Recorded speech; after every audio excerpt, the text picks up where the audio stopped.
Before we return to listed business, I wish to inform members that the bailiff has received notice from Mr. Vijay Khakhira of his resignation as a member of the Public Accounts Committee.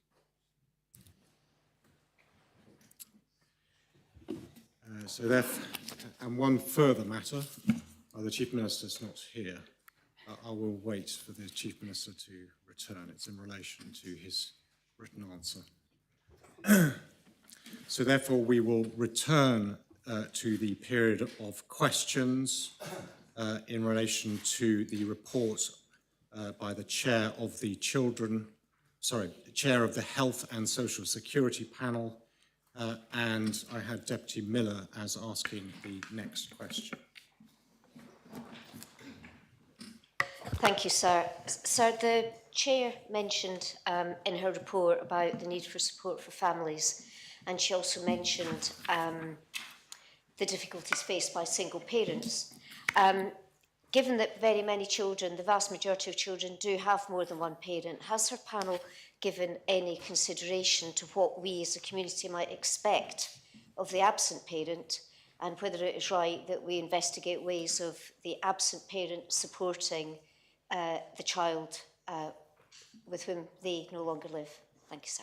Deputy Doublet. Thank the Deputy for her question. No, that was not in the scope of the review, but I think it's something worth considering more generally. Deputy Kovac. Thank you, sir. So many parents reported abrupt transition back to work after leave, impacting well-being and the childcare arrangements. Does the review recommend mandatory or structured phase returns, flexible hours, or other practical supports to help parents to reintegrate successfully? Chair. Thank you. So in terms of breastfeeding, I looked at the report and we actually mentioned breastfeeding 98 times. So there are many areas that we've covered, and I think that shows how important that area is. What the panel did find was that because of the communication difficulties with some of the rights, that's something that should be addressed first, that people should understand the rights that they do have.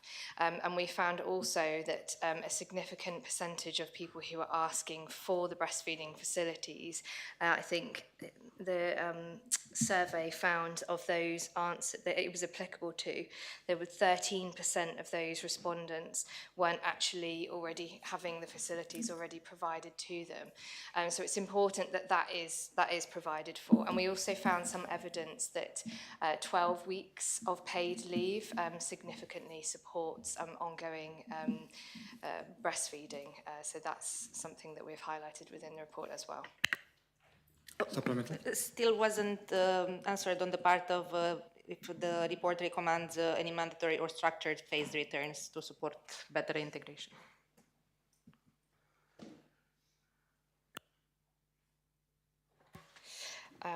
Yes, so I'm just looking through the report. So yes, I think we did make some mention of this, and certainly parents highlighted that they would like some phased return options, and this was something that was highlighted to the in terms of the survey respondents. I don't think we have actually made any specific recommendations around this. I'm just going back over them. I don't think we have made a specific recommendation, but I think in line with the findings of the review, that would also be something that is sensible. And I think given the Deputy's role, I think the expertise on that steering group, if that group were to recommend themselves that that is something that would be beneficial to supporting breastfeeding mothers, then I certainly think that that should be taken seriously, and the evidence in the review would back that up as well. Deputy Jeune, you had your supplementary. Was clarifying the non-response. Right, very well. Thank you. So findings note positive shifts in father involvement, but continued stigma in some sectors. what recommendation does the panel consider most impactful to normalize fathers' participation in early caregiving as well? Okay, so if I've got the gist of that question, that was about fathers or second parents, yes. So we've recommended that should be looked at, and there should be better paid leave for fathers, because sometimes what is happening in workplaces is there is perhaps more paid support for mothers for maternity leave, and fathers aren't always getting that. We did find some limited evidence of fathers not being able to access their entitlements in law, and again, improved communication would help with that, because if every single employer really understood all of the nuances of the law, which is, it's really complex. I can see the minister nodding. It's a really complex area. It's not actually very easy to communicate it, because the law itself interacts also with social security entitlements as well. So it's not a very easy thing to communicate. But if that were improved, then the panel have found that would improve the access of fathers and second parents to that leave. But yes, we have also asked that some consideration is given to if there were any extension of parental leave, that there should be some careful consideration around the evidence that shows whether the mother actually would benefit and the child would benefit from having a slightly longer period of leave. We haven't made firm conclusions on that, because I think the panel thinks that actually that's something that needs to be explored further, but there are certainly many things that could be done to improve that access for fathers or second parents of their rights and entitlements. That brings the end of the 15-minute period for questions to the chair of the report. Are members minded to extend a further 15 minutes? I have Deputy Jeune has indicated she would like to ask a further question. So a further period of 15 minutes? Very well. Then I extend the period by 15 minutes, and Deputy Jeune. Thank you, sir, and thank the Assembly for allowing me to ask my question. So during the review, I raised evidence from Brighter Futures showing that eligibility rules for the maternity grant exclude some of the most vulnerable families, including young parents not yet in employment and mothers unable to work due to health or personal circumstances. Given that finding 50 recognises this exclusion and recommendation 20 calls for a review, does the Chair agree that if government's stated policy is to put children first, eligibility criteria that systematically leaves the most vulnerable newborns without support will require urgent reform rather than incremental adjustments? Chair. Yes, I thank the Deputy for her question and for her contribution to the review, and indeed she mentioned Brighter Futures, and I want to thank them as well, because as the Deputy has highlighted, they made a significant contribution to this review, which led us to be able to make some well-informed findings and recommendations. And this problem that the Deputy has outlined is potentially bigger than we realise, because it's happening to people who don't necessarily have much of a political voice or feel able to use their voice. So it's certainly, in terms of recommendations, I feel that's something I do feel very strongly about, and I hope that as the Minister is considering it, I do hope that she accepts that one, and that the next government will be able to action it. I think the Minister is mindful of doing that, because everybody, when they have a child, needs to be able to access these provisions, and it's important that there is equity, no matter how long people have been on the island, and that we actually welcome people who want to start families in Jersey. Supplementary. Thank you. So I thank the Chair for her answer, and I was just wondering if the Chair could advise what clear timetable she would advise the Minister when responding to recommendation 20 to be able to for this review to happen, but also to actually have changes to ensure that there's a very short time gap between implementation and having these changes to ensure the families that currently fall through the gaps are not left waiting long periods. Thank you. And whilst I am usually a strong believer in deadlines for recommendations, actually for this review, because it was so broad-ranging and it links to so many different other policy areas, we didn't put a timescale on this one. I think that was the right thing to do, actually, because the next government will need to consider it in the context of many other different strands that link into this, such as cost of childcare, general cost of living, population control, and so we haven't put a timescale on that, but I can only reiterate that it is a very important recommendation, and thank you to those who have highlighted it. Deputy Kovac, you've indicated you had a further question. One last one, I promise. And talking about the next government, with over 20 recommendations covering communication, legislation, financial support, inclusion, which areas does the panel view as the highest priority for government action in the next term? Thank you. Another good question. Certainly the communication of the existing legislation. Again, I can see the Minister nodding.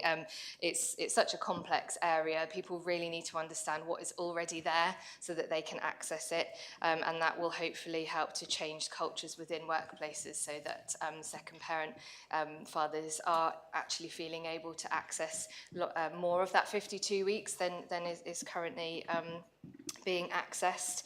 And I've lost my train of thought now. Can the Deputy just repeat the question? What is the highest priority from the recommendations for the next term? Yes, thank you. Sorry, I had a mind blank there.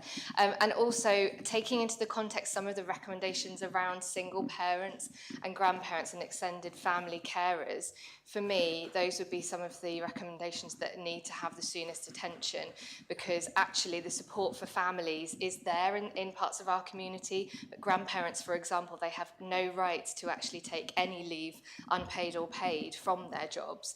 And so what may be happening is that grandparents might be leaving work to help care for their grandchildren, and then we're losing those people from the workforce. But actually, there could be some simple amendments to the employment law to allow some protection for those jobs. And also single parents, again, Brighter Futures, some of the evidence they gave was actually really quite profoundly moving, actually, some of the struggles that single parents are facing, and even in dual parent families who are perhaps working 2 jobs and not able to spend that time with their children. Those are the really critical areas of society that I think need help most urgently. Very well, unless there are any further questions, we move on to the 4th statement, which is from the Chair of the Children, Education and Home Affairs Scrutiny Panel, and the statement is in relation to the lifelong learning review. Deputy Curtis. Thank you, sir. So I just want to say a few words about the panel's review into lifelong learning, which was published on the 13th of February. And as it's a busy time, I understand some states members who may not have had the opportunity to read the report. So I'll briefly highlight some of the main findings and recommendations, and also the reasons why the panel believed this review was necessary. So this review was undertaken because lifelong vocational learning is central to Jersey's resilience. As work changes rapidly, people need opportunities to gain new skills, not just at the start of their careers, but throughout their lives. Our panel therefore examined how well Jersey's current system supports apprenticeships, technical qualifications, professional retraining, and other forms of vocational learning. We gathered written submissions from stakeholders and the public and engaged directly with the Jersey Youth Assembly to understand young people's experiences. We also appointed Professor Ellen Burren, an expert in lifelong learning from the University of Glasgow, to provide comparative analysis and identify lessons from other jurisdictions. In addition, we held public hearings to further inform our work. What we discovered was a system with real strengths, but also significant challenges that limit access, progression, and future readiness. The panel identified 33 findings across the review, reflecting both strengths and systemic challenges within Jersey's lifelong vocational learning landscape. Early career vocational pathways were found to be well established and effective, with Highlands College delivering strong level 2 and 3 programs and employers consistently valuing the contribution of apprentices. The panel also learnt that adult learners face significant financial, structural, and cultural barriers, particularly when seeking to progress beyond level 3 or to retrain later in life. The Highlands College estate is outdated and no longer able to fully support modern industry standard vocational training. And the system is fragmented, with provision spread across numerous providers. There is limited coordination and no single accessible source of information for learners and employers. Also, the system is exposed to UK qualification reforms with the introduction of T-levels and V-levels and planned phasing out of BTECs, creating uncertainty around future pathways. So to address these challenges, the panel has put forward 20 recommendations. Firstly, improved information, visibility, and cultural change. The panel recommends the creation of a single online portal for apprenticeships and vocational courses, supported by communications campaigns to raise the profile of vocational learning and to challenge the persistent perception that these routes are second best. The panel stresses the need to promote a culture of lifelong learning and continuous skills development so that islanders can adapt, progress, and contribute to Jersey's long-term economic resilience. Secondly, stronger adult pathways and funding reform. Recommendations include introducing modular and flexible learning options, clarifying eligibility rules, improving support for retraining, and redesigning funding systems so that learners of all ages can access opportunities on an equitable basis. Also, investment in infrastructure, data, and coordination. The panel proposes developing a modern lifelong learning hub at Highlands College, standardising data collection across providers, strengthening labour market intelligence, and reforming apprenticeship subsidies and business support so that employers, including small businesses and sole traders, can participate more easily. Overall, the panel found a vocational learning system with committed providers, strong early career pathways, and clear enthusiasm from employers.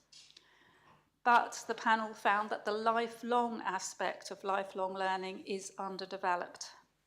Adults seeking to retrain or change careers face too many barriers, and the system lacks the coherence, visibility, and modern infrastructure needed for the future. Lifelong vocational learning will be essential to Jersey's economic resilience, social inclusion, and workforce sustainability.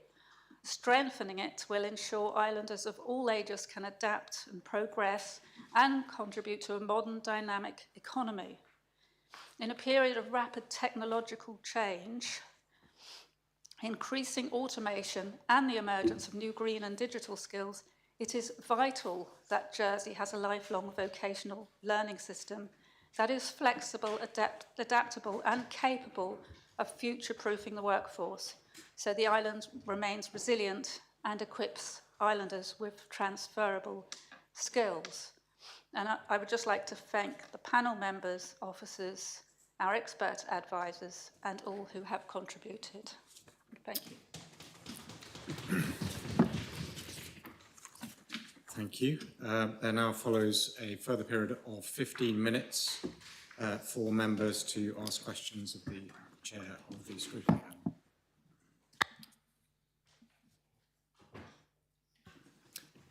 Deputy Doublet. Thank you, sir. I was trying to find in the report, and I apologise if I've missed it, but did the panel consider at all how parents who have young children, and perhaps single parents who want to advance their own learning and perhaps undertake a degree or similar qualification, does the panel believe that there should be some accompanying kind of childcare support that might go with that to increase the access? Thank you for the question. We didn't look at childcare support specifically while people are training, but we did look at the barriers to people who want to retrain or upskill. And certainly someone with family commitments often needs flexible, modular options. And we found that these were not available, or if they were available, no one knew about them. Also, another barrier to people with responsibilities was the funding aspect. There was insufficient funding available for people reskilling and upskilling. Andrew. Deputy Renouf. Thank you, sir. I thank the Chair for a typically considered report. The language and comments that she's made are very measured. I wonder if she feels that the challenge that we face around lifelong learning is actually one that is much more serious than that language merits. We have a society which demands continual reskilling of people. We know the challenges of AI. We know that people are going to have multiple careers through their jobs. Is it the Chair's view that this island is taking that seriously enough and has in place the measures that we need to have, the funding, the organisation, the application of focused effort from government that we need? Yes, interesting question. So I think it is a very serious problem, and I don't think it is being considered properly currently, which is why we have made so many recommendations, which I hope will be carefully considered and accepted.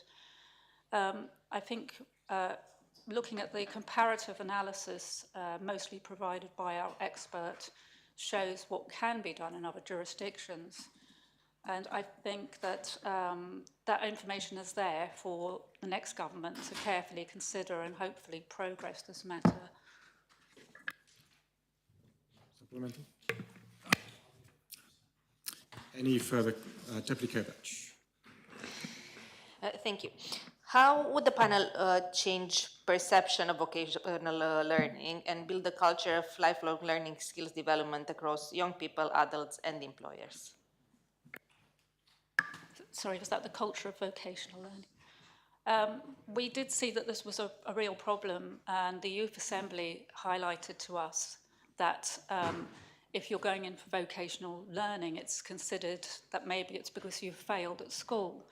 And certainly other jurisdictions value vocational learning much more highly. So we have recommended that there should be an organised campaign using examples of people who have gone through vocational training and done very well for themselves. And I think this would help to combat some of those issues. In the panel's view, what practical steps and support will encourage small businesses, sole traders, and other employers to take part more in apprenticeships and lifelong learning? The support available is fragmented, so we really think there needs to be better information to businesses and users. There is no single online portal to describe what is available, which is remarkable really in such a small jurisdiction as Jersey. There also needs to be a review of the Better Business Support Package, which I think is due to finish at the end of this year. Also, we did recommend that sole traders should be considered because it's not clear who can apply to the Better Business Support Package as well. So we do have a number of recommendations to try and address the issue of where businesses feel they can apply and train people. Any further questions? Deputy Wilson. Thank you, sir. I just wonder if the Chair could give us some indication of whether or not there is a perception issue around apprenticeships and whether through any of the work that the panel did that she came to understand why perhaps maybe the take-up of apprenticeships is still problematic, and whether there's any particular recommendations that she's identified that will address that particular issue. Yes, well, firstly, I just mentioned the beliefs and the culture around vocational learning, which does not seem to be as valued as around academic learning, and a campaign to address that. Also, when anyone is applying for apprenticeship training, it's not clear what's available to them at all. There is just not that single information source, which would help a great deal. The funding also in Jersey differentiates between vocational training and higher education opportunities, which is different from a lot of other jurisdictions. So there isn't a clear access route, there isn't clear information on what's available, and so we do have a number of recommendations to improve that. Thank you. Thank you. Could I also ask the chair of the panel whether or not through the work that they identified any particular developments that would address the fact that we do have an ageing workforce, and is there any difference of approach that's needed to perhaps creating job opportunities for younger people?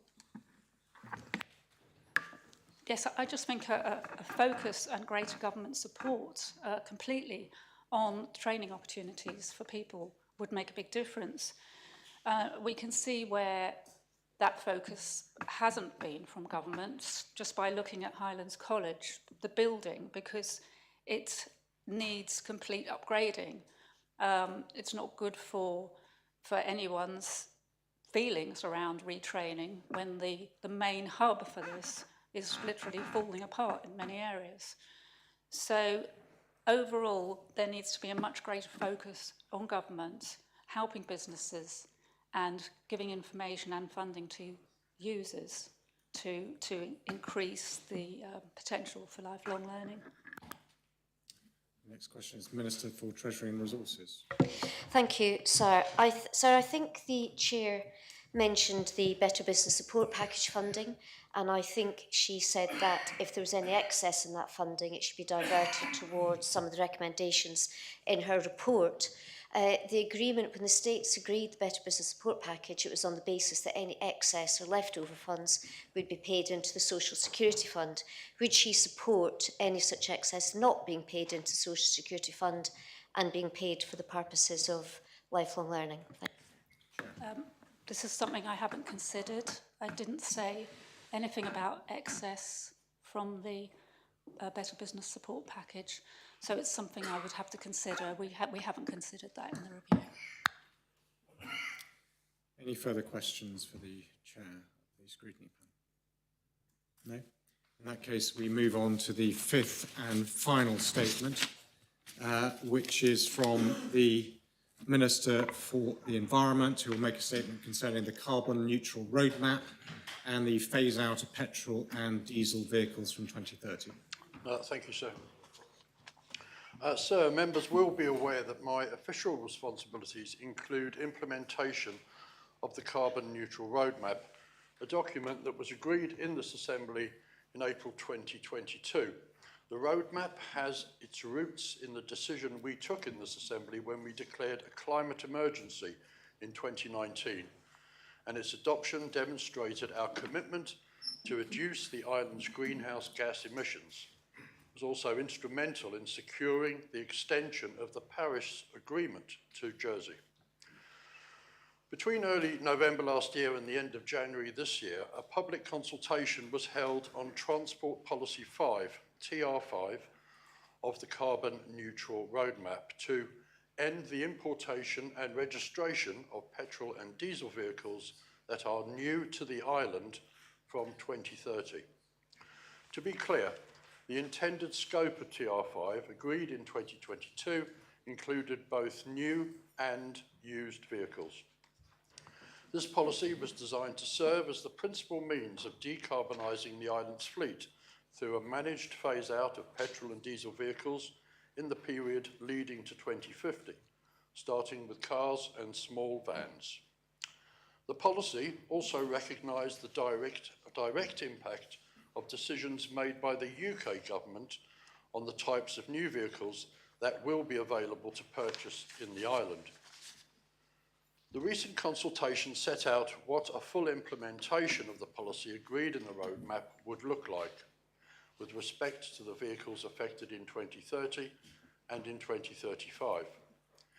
It also identified some proposed exemptions for any used vehicles that might be imported. Respondents were invited to comment on this model before any steps were taken to agree our final approach.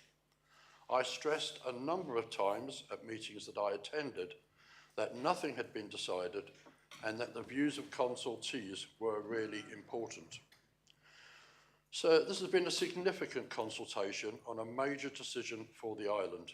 Over 2,000 individuals and businesses completed the consultation survey. We've also received dozens of written responses and seen hundreds of islanders at consultation events. We're now carefully analysing all submissions received, but it has already become very clear that there is overwhelming support to modify the approach envisaged in the carbon neutral roadmap. In particular, the inclusion of used vehicles in the scope of this policy has been something that is clearly not widely supported. I have therefore concluded, as we proceed with the phase-out in whatever form, that we will not be looking to universally restrict the importation and registration of used vehicles. However, it is not just public sentiment that has led me to this initial conclusion. Having now also received an early briefing on the economic impact assessment that's been undertaken in parallel with the consultation, I think there are other compelling reasons to announce this shift. Retaining the flow of used petrol and diesel vehicles into the island will help enable a more just transition for islanders, ensuring the burden of change does not unnecessarily impact on those worst off. We must take steps to ensure affordability, both at the point of purchase and for vehicle servicing and repairs. This is critical to preserving customer choice and ensuring the islanders can manage the costs associated with day-to-day motoring. Further, it's essential that any changes in Jersey take account of and are aligned with the markets that serve us to avoid significant costs. I must stress, this is only a preliminary announcement intended to provide an early clarity I promised to motorists and the motor trades.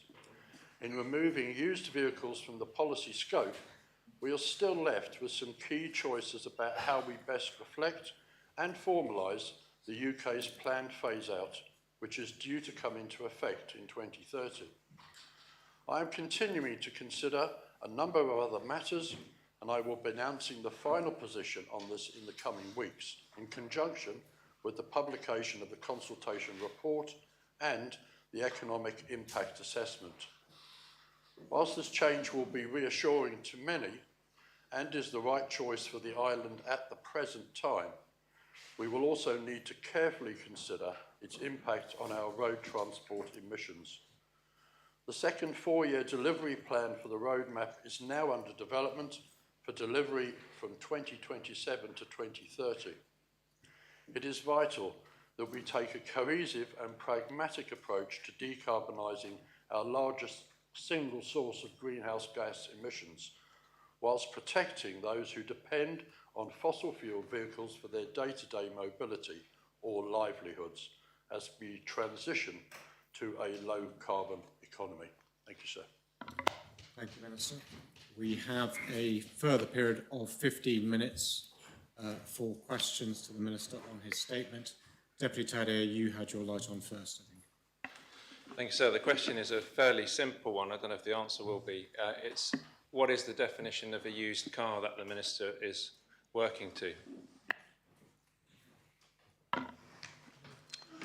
So the definition of a used car, or indeed a new car, takes quite a bit of understanding and deliberation.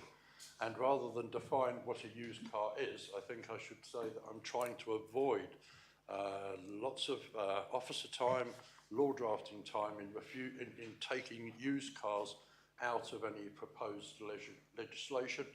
But to me, a used car would be something that's not new, that then takes you to the difficult definition of what do you define as a new car. but I very much hope the Deputy will understand where I'm trying to get to here. So yeah, it doesn't shed much light on my question. It's the flip side of the other coin, of the same coin. So I think whether it's new or used, it would be helpful to know what the Minister's thinking is, because it seems to me we wouldn't want to be setting up a system that allows a loophole to be set up where someone can easily circumvent the definition of a new car by simply having registered it once in the UK, for example, driven it for 100 miles to the boat, then changing the ownership. It is a used car technically when it's brought into the island ostensibly, otherwise it's new and will probably be sold at the price of a new car even though it's registered as a used car, sir. Is this not an inherent risk in what the Minister's proposing, and does it not dilute the work that the Minister should be doing to actually try and make the island a clean air island and actually to take real steps, whether it's used or new cars, to rid the island to some extent of fossil pollution, sir? So, as I said in my statement, I am doing my very best to try to reduce carbon on this island, carbon emissions that is. But as I also said in my statement, the two words just transition keep coming back into my mind. I was attending a British-Irish Council meeting with other ministers for the environment only a couple of weeks ago in the UK. And those two words came over and over again during all sorts of conversations about just transition. And the important thing for me is if we get to 2030 with a used vehicle import ban, that many people who can't afford to buy new vehicles, which are obviously more expensive, will find themselves in a real difficult position where the government will have imposed a law that says they can't buy the vehicles they would choose because those vehicles would be cheaper to purchase and potentially not necessarily cheaper to run, but they would have, without doubt, some carbon emissions. But we've got to think about everybody in this, and is it fair to introduce legislation which makes it more expensive, almost impossible, for certain parts of society not to be able to transport themselves around the island, whether that's for themselves, their livelihoods and their businesses. So it is a very difficult decision to make. If we were to introduce a phase out of used vehicles, as I mentioned, we would need to discuss which used vehicles would be exempted, things like ambulances, things like hearses, things like other emergency vehicles. And then how do you deal with people who would like to import a used vehicle which they only want to drive for maybe 50 or 100 miles a year? How do you deal with motorsport vehicles which are only driven for a very short period of time on an annual basis? Or indeed, used vehicles which people buy for investment, who would come to the island, put them in a garage and not drive them at all. So we do need to be very careful. And I was acutely aware of the amount of officer and law drafting time that would be needed to come up with the definition of used vehicles and, more importantly, the exemptions list, which we would need. So in saying that we're not going to deal with used vehicles at all, avoids all that. And I hope very much that by the time we get to 2030, in any case, that the choices available to us will be greatly reduced, because the UK will be phasing them out as well. Constable St Saviour. Thank you, sir. And I congratulate the Minister on his pragmatic approach. I understand fully, sir, the parity with the UK so that we don't become a dumping ground, but 2030 is a mere 4 years away. Best will in the world. There's no way we can go fully electric by then or anywhere near. Is the Minister aware that in the European Union, of which we're not a part, it's now 2035 and it's under pressure from the German Autobahn industry to stretch that even further? Thank you, sir. Minister. So it won't come as a surprise to the Constable. I do take great notice of what's happening, not just in the UK, but in Europe. And I believe I was informed anecdotally, I haven't checked it out, but that France has recently passed some rules that 2035, they're pushing their legislation out to that date. So I do think we have to be cognizant of all those things. As I said, we declared a climate emergency in 2019. We adopted the carbon neutral roadmap in 2022, and that seems like a very, very long time ago. And certainly in both those dates, especially 22, I think the world had a different attitude towards reducing carbon, towards electrified transport vehicles. And things have changed significantly in the last 18 months. We need to accept that. We need to look at what other people are doing, and we need to take a pragmatic approach, which doesn't mean we spend a huge amount of time, effort and money legislating for something that probably won't happen in any case. Thanks, sir. Supplementary, thank you, sir. Does the Minister not believe that instead of going fully electric, we should be pursuing more vigorously biofuels and other non-polluting fuels for cars and trucks? Thanks, sir. Sir, at every opportunity I do stress to those selling gas or selling oil, selling petrol, selling diesel, that I would like them to come up with bio alternatives. Where we are seen to sometimes be pushing people down an electric road, I say no, what we're doing is pushing people down a low carbon road. And where the oil manufacturers can come up with biodiesel or biopetrol, biogas for that, we'll always look at every opportunity to reduce carbon. And we don't do that at the expense of making sure that it's electricity rather than oil or gas. I'm very clear that I want to be fair to all manufacturers. Deputy Renouf. Thank you, sir. Can I turn to the question of new cars, assuming we can find a decent definition? Will the Minister clarify what the situation is regarding new cars? Is his current intention still to ban the importation of new petrol and diesel cars in 2030, or is that still in play? And if it is still in play, is it still in play with 2035 in mind, or with an open-ended commitment in mind? So as I said in my statement, I still need to finally work my way through all the consultation responses. There was a huge number of them, and I'm reserving my position on new vehicles for another few weeks until I've had a chance to do that, and until I've had a chance to completely understand and analyse the economic impact assessment. But it's been clear to me that new cars, while I don't want to give anything away, I certainly haven't predetermined it, but new cars may be a challenge as well, in as much as I have had anecdotally been told by some that because of the way the new car market is working currently in the UK, where all manufacturers have been legislated for and are told they have to sell a percentage of new cars as electric vehicles, that in some cases electric vehicles are not being sent to Jersey because electric car sales in Jersey won't count towards their sales in the UK. So I am very wary that we need to be very careful moving forward, and I will consider my approach in the next few weeks and make sure that I hopefully take the right decision, but a decision that's got the best evidence behind it. Supplementary? Yes, sir. The Minister made reference in his answer to one question about the fact that a just transition required people to have the option to buy relatively low-cost used cars.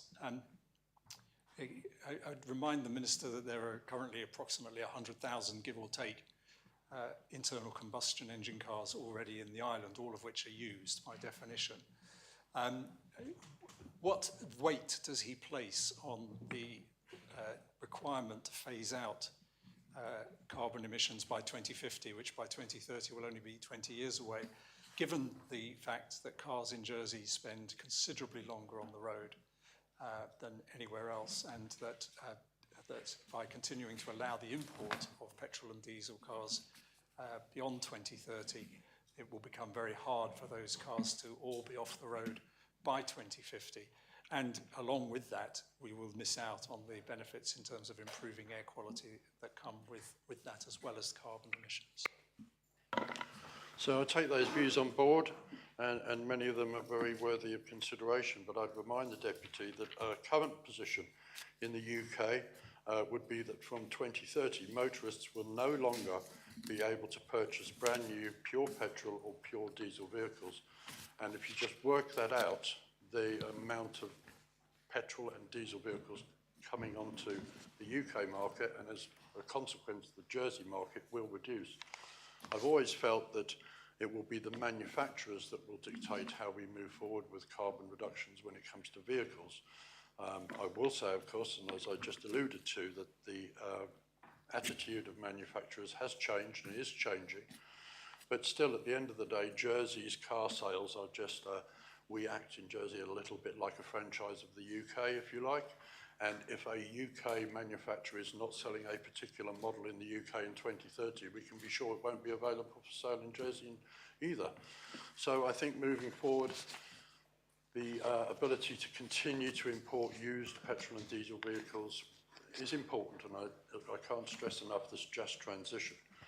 But the other thing that we need to bear in mind is a lot of vehicles that come into the island, I think probably the majority of vehicles imported into the island recently have been used, and we do need to be really careful about how we affect not just the choice of the public when it comes to buying these vehicles, but also the motor trades in Jersey that would be really seriously affected if they did not have an ability to sell used vehicles imported from the UK. Deputy Jean. Thank you, sir. If the policy is to ban importation of new fossil fuel vehicles, many which are significantly more fuel efficient or low emission than older models, while continuing to allow the importation and use of older second-hand vehicles, will the Minister advise whether he believes the introduction of a formal MOT or enhanced vehicle roadworthiness and emissions testing regime should be considered to ensure that older or imported used vehicles meet minimum efficiency and emission standards and do not undermine the air quality and climate objectives that we have? Emissions is a very good point to make, sir. And in making a decision about the importation of used vehicles, I did think to myself, well, what am I doing instead? I'm not doing this. What am I going to do instead to help with carbon emissions? And of course, the answer currently is the vehicle emissions duty. And I know that particular policy is already working well. People are coming up to me and saying, I would have liked to have bought a second-hand large vehicle, 4x4, whatever you like, but the cost of the vehicle emissions duty has meant that I haven't chosen to do that, and I will do something alternative. So VED is working, and it's my belief that that's a system that we could continue to adopt, and it's also a system that we could evolve that would do other things for us. So better to use something we have existing, which we just need to modify in order to get to a goal. The alternative would have been to do the import phase-out ban and to get to that goal by a different route. So what I'm intending to do is to get to the same place, but via a different route, if you like. And it's clear to me that in an island that's small like it is, where we have pressure on parking spaces and all sorts of other things, allowing people to import smaller vehicles, ones that actually have far, far less carbon emissions, is where we should target. And it may well be that working with the Treasury Minister, we can come up with schemes which steer people in the direction that we want to go in, rather than just banning them from importing any vehicles that they want.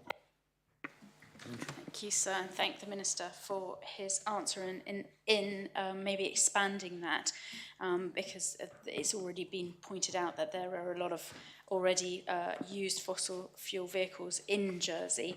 Does the Minister believe that an introduction of a more formal MOT or vehicle roadworthy tests would help to increase the efficiency of cars that are also already in Jersey as well, to help with that overall goal of air quality and climate objectives, and whether that will then also help reduce the emissions, our transport section as well, not just bringing new cars in or used cars into Jersey, but those already here. So there is no doubt that if we introduced annual testing, MOT style, for Jersey cars, that would give us the ability to make sure that vehicles are not emitting more than they should do. But I'm not sure that I would advocate for that. I think we have a really good system in Jersey at the moment, where the honorary police and the State's police force initiate road checks, ad hoc road checks, without people knowing about it. They can stop vehicles and inspect them there. But of course, we do have our Vienna, I think it's the Vienna Convention, where we are signed up to do at some point in the relatively near or medium term vehicle testing. Of course, we do vehicle testing of commercial vehicles at the moment, and that is very slowly, the size of the vehicle we test on an annual basis is very slowly reducing.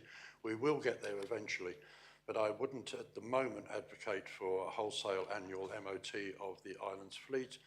But I certainly think there are many ways at our disposal which we can adopt to make sure that vehicles that shouldn't be on the road are no longer there.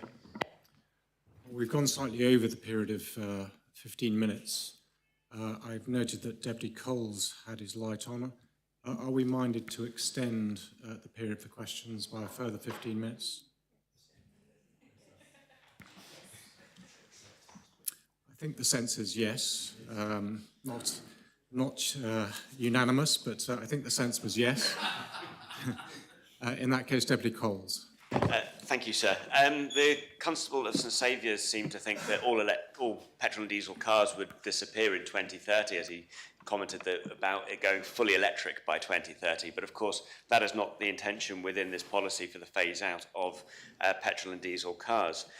With that, sir, does the Minister believe that the consultation was clear about actually the staging that it would have gone through to the point where we would be looking for that transition away from the petrol and diesel cars, sir? So the consultation asked a number of quite complicated and lengthy questions, and some of the answers are going to take quite a bit of understanding.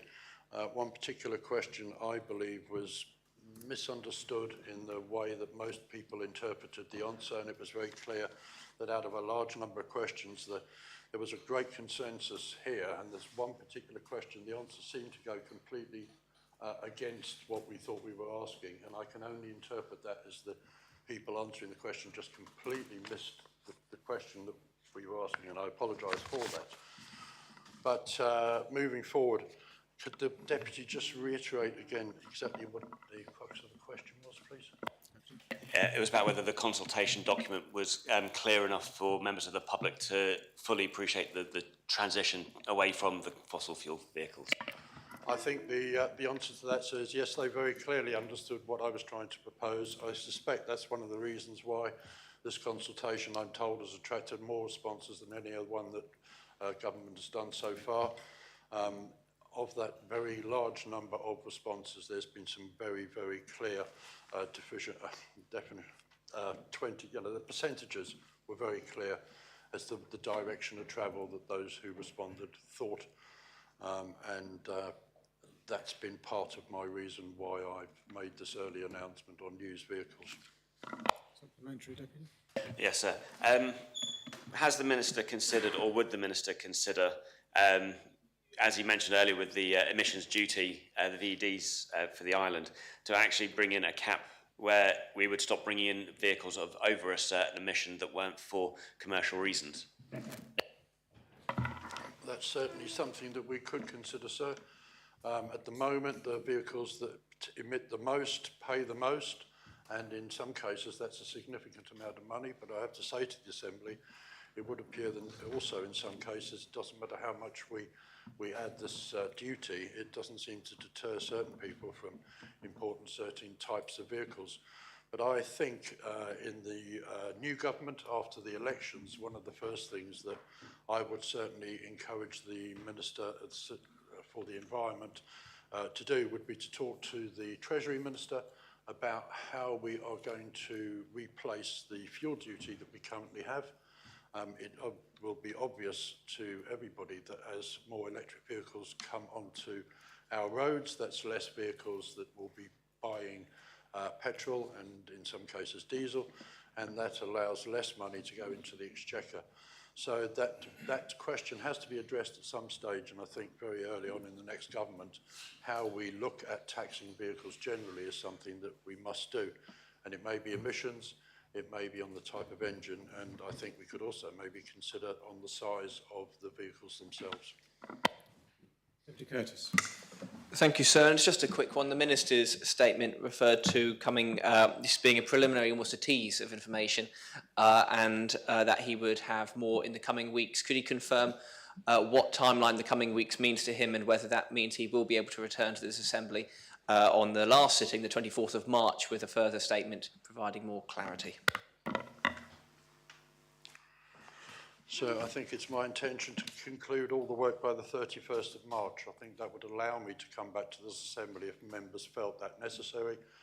But certainly before the end of March, I will have made some definitive decisions on the other questions which still need answering. Any further questions for the Minister?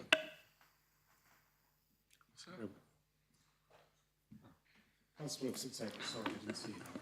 I'm in your blind spot, Dan. Yes, yes. I've often said I need a flare gun or something. My question to the Minister, sir, is I'm fully aware of all the implications, by the way, of all the bringing this in 2030 or 35. My question is, sir, would the Minister have any idea of the tipping point? He did make a hint towards it there, of how many electric cars need to be on island as opposed to petrol and diesel cars before consideration will be needed towards bringing in a vehicle duty or tax reintroduction to cover the expenses of road repairs and such like. So as I said, I think it's going to be for the next Minister for the Environment to sit down and have constructive discussions with the next Treasury Minister about how we do that. Obviously the fuel duty goes into the Exchequer, certain small part of it goes into the Climate Emergency Fund, but obviously it's a significant income for the general revenue, and how we place that into the future is something that needs to be addressed. Cars, whether they're electric or petrol or diesel, still wear out the roads. They still need roads to be resurfaced. They still need traffic lights and signs and all sorts of paraphernalia, which costs government money. And I think that income needs to be safeguarded one way or the other. Deputy Tellier.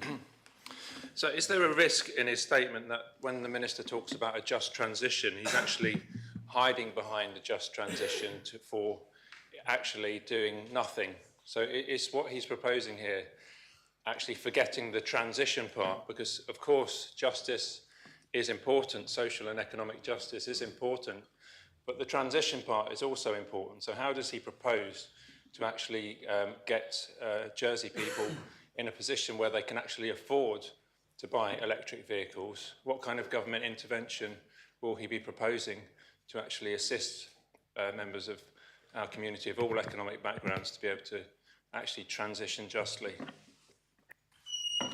So I think it's there for members to look at if they care to look through car sales sites, that the cost of electric vehicles is coming down and is in some cases now comparable with petrol and diesel vehicles. So the ability for somebody to buy a new vehicle like for like would probably not make a huge amount of difference when it comes to electric or otherwise. But I think the Deputy makes sort of hints at are we doing nothing? Well, in many ways we are, because we're not going to adopt a new law to phase out used vehicles coming into the island. But as I've said, I'd like to address what that would have done by looking at what we have already, which is vehicle emissions duty. So instead of saying you can't bring used vehicles into the island wholesale, we're going to say if you want to bring that particular used vehicle into the island, you will have to pay additionally on top of the purchase price. There will be a vehicle emissions duty. There may well be something else by the time we get to 2032, 33, 35.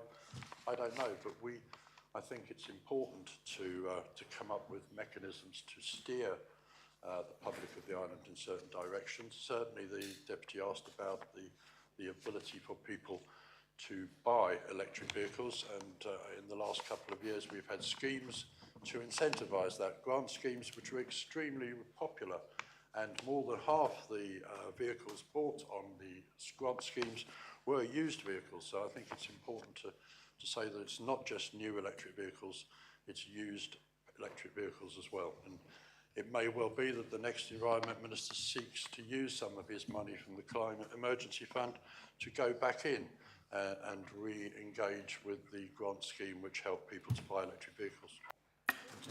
Does the Minister accept that vehicle emissions duty on a polluting vehicle is very much a stick and not a carrot? And so hitting someone with large fees for bringing in a polluting vehicle doesn't stop the pollution happening, and it also doesn't help with the cost of living crisis, because it just means that the person bringing it in is having to pay more to bring that vehicle in.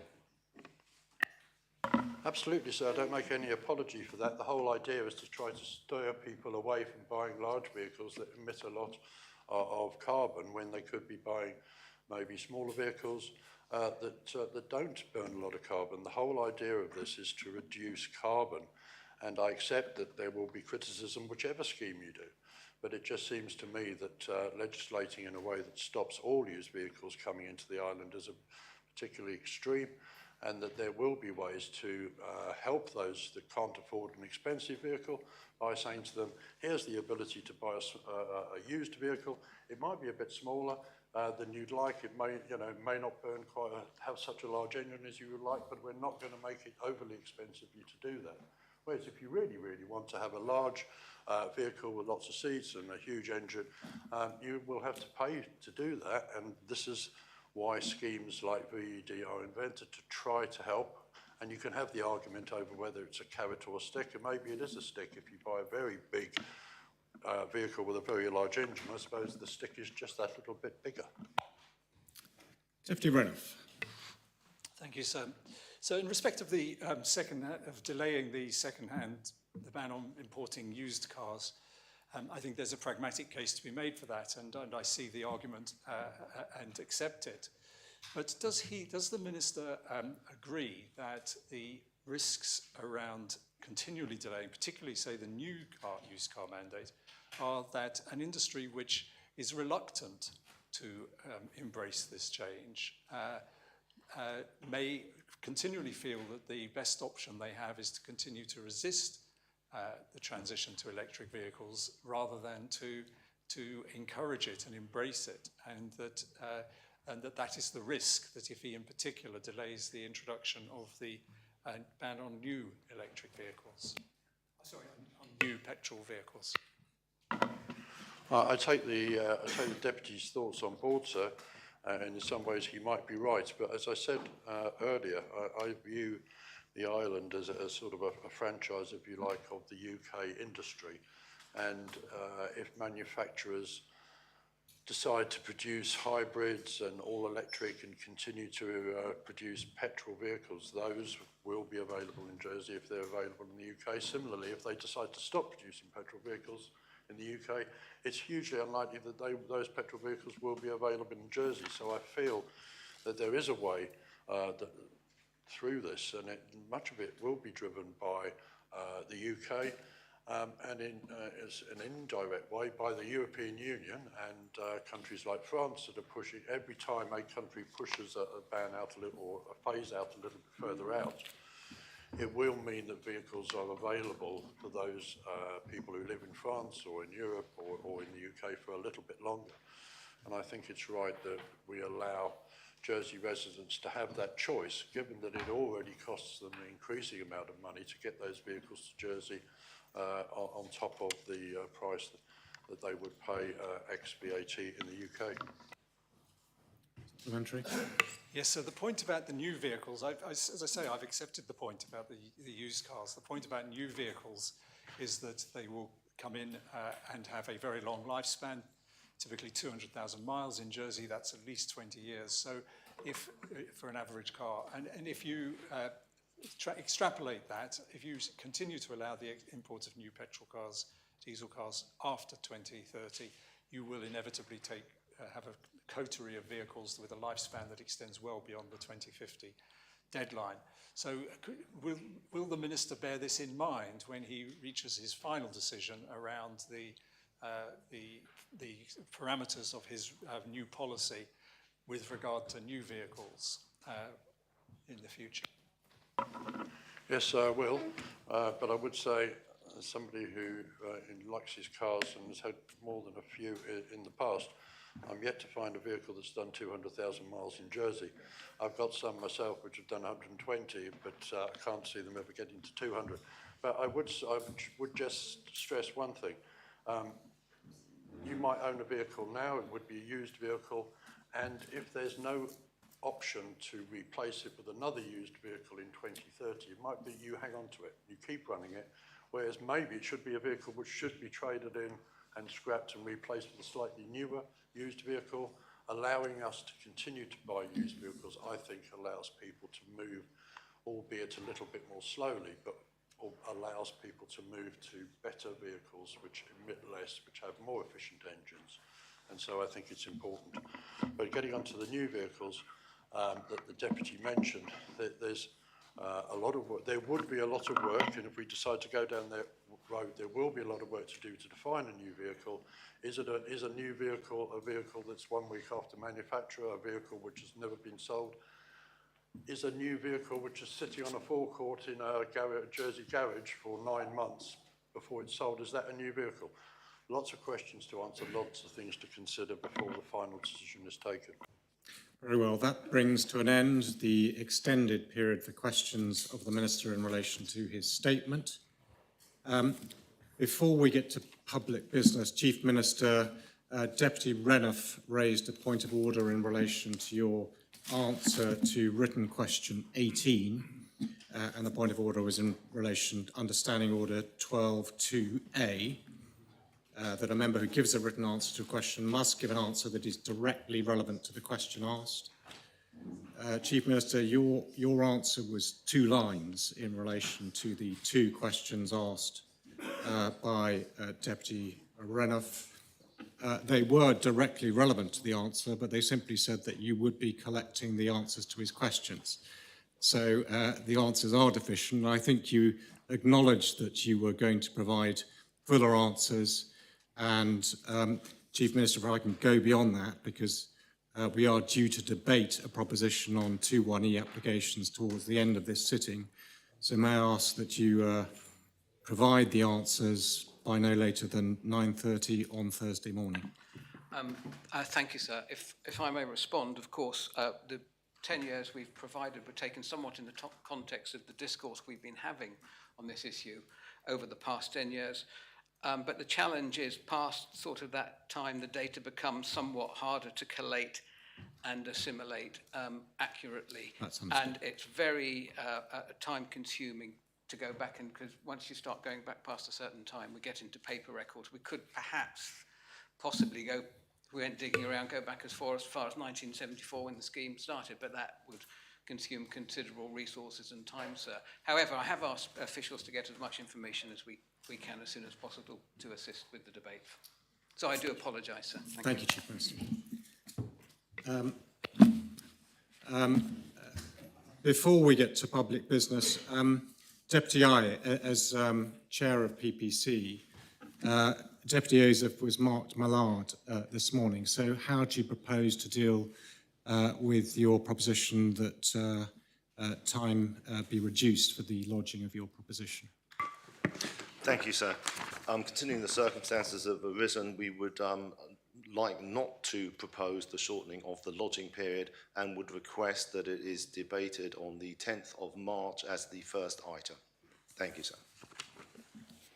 Members content with that? Sir, could I ask a couple of points of clarification on that? Yes. Is that okay? I mean, I wanted to ask 2 things. Firstly, that this doesn't set a precedent that a suspension motion couldn't be debated with a states member not present, because that would give rise to all sorts of difficulties depending on circumstances why a suspension is proposed and cause a loophole there. So I wonder if I could have clarification that we're not setting a precedent in doing that.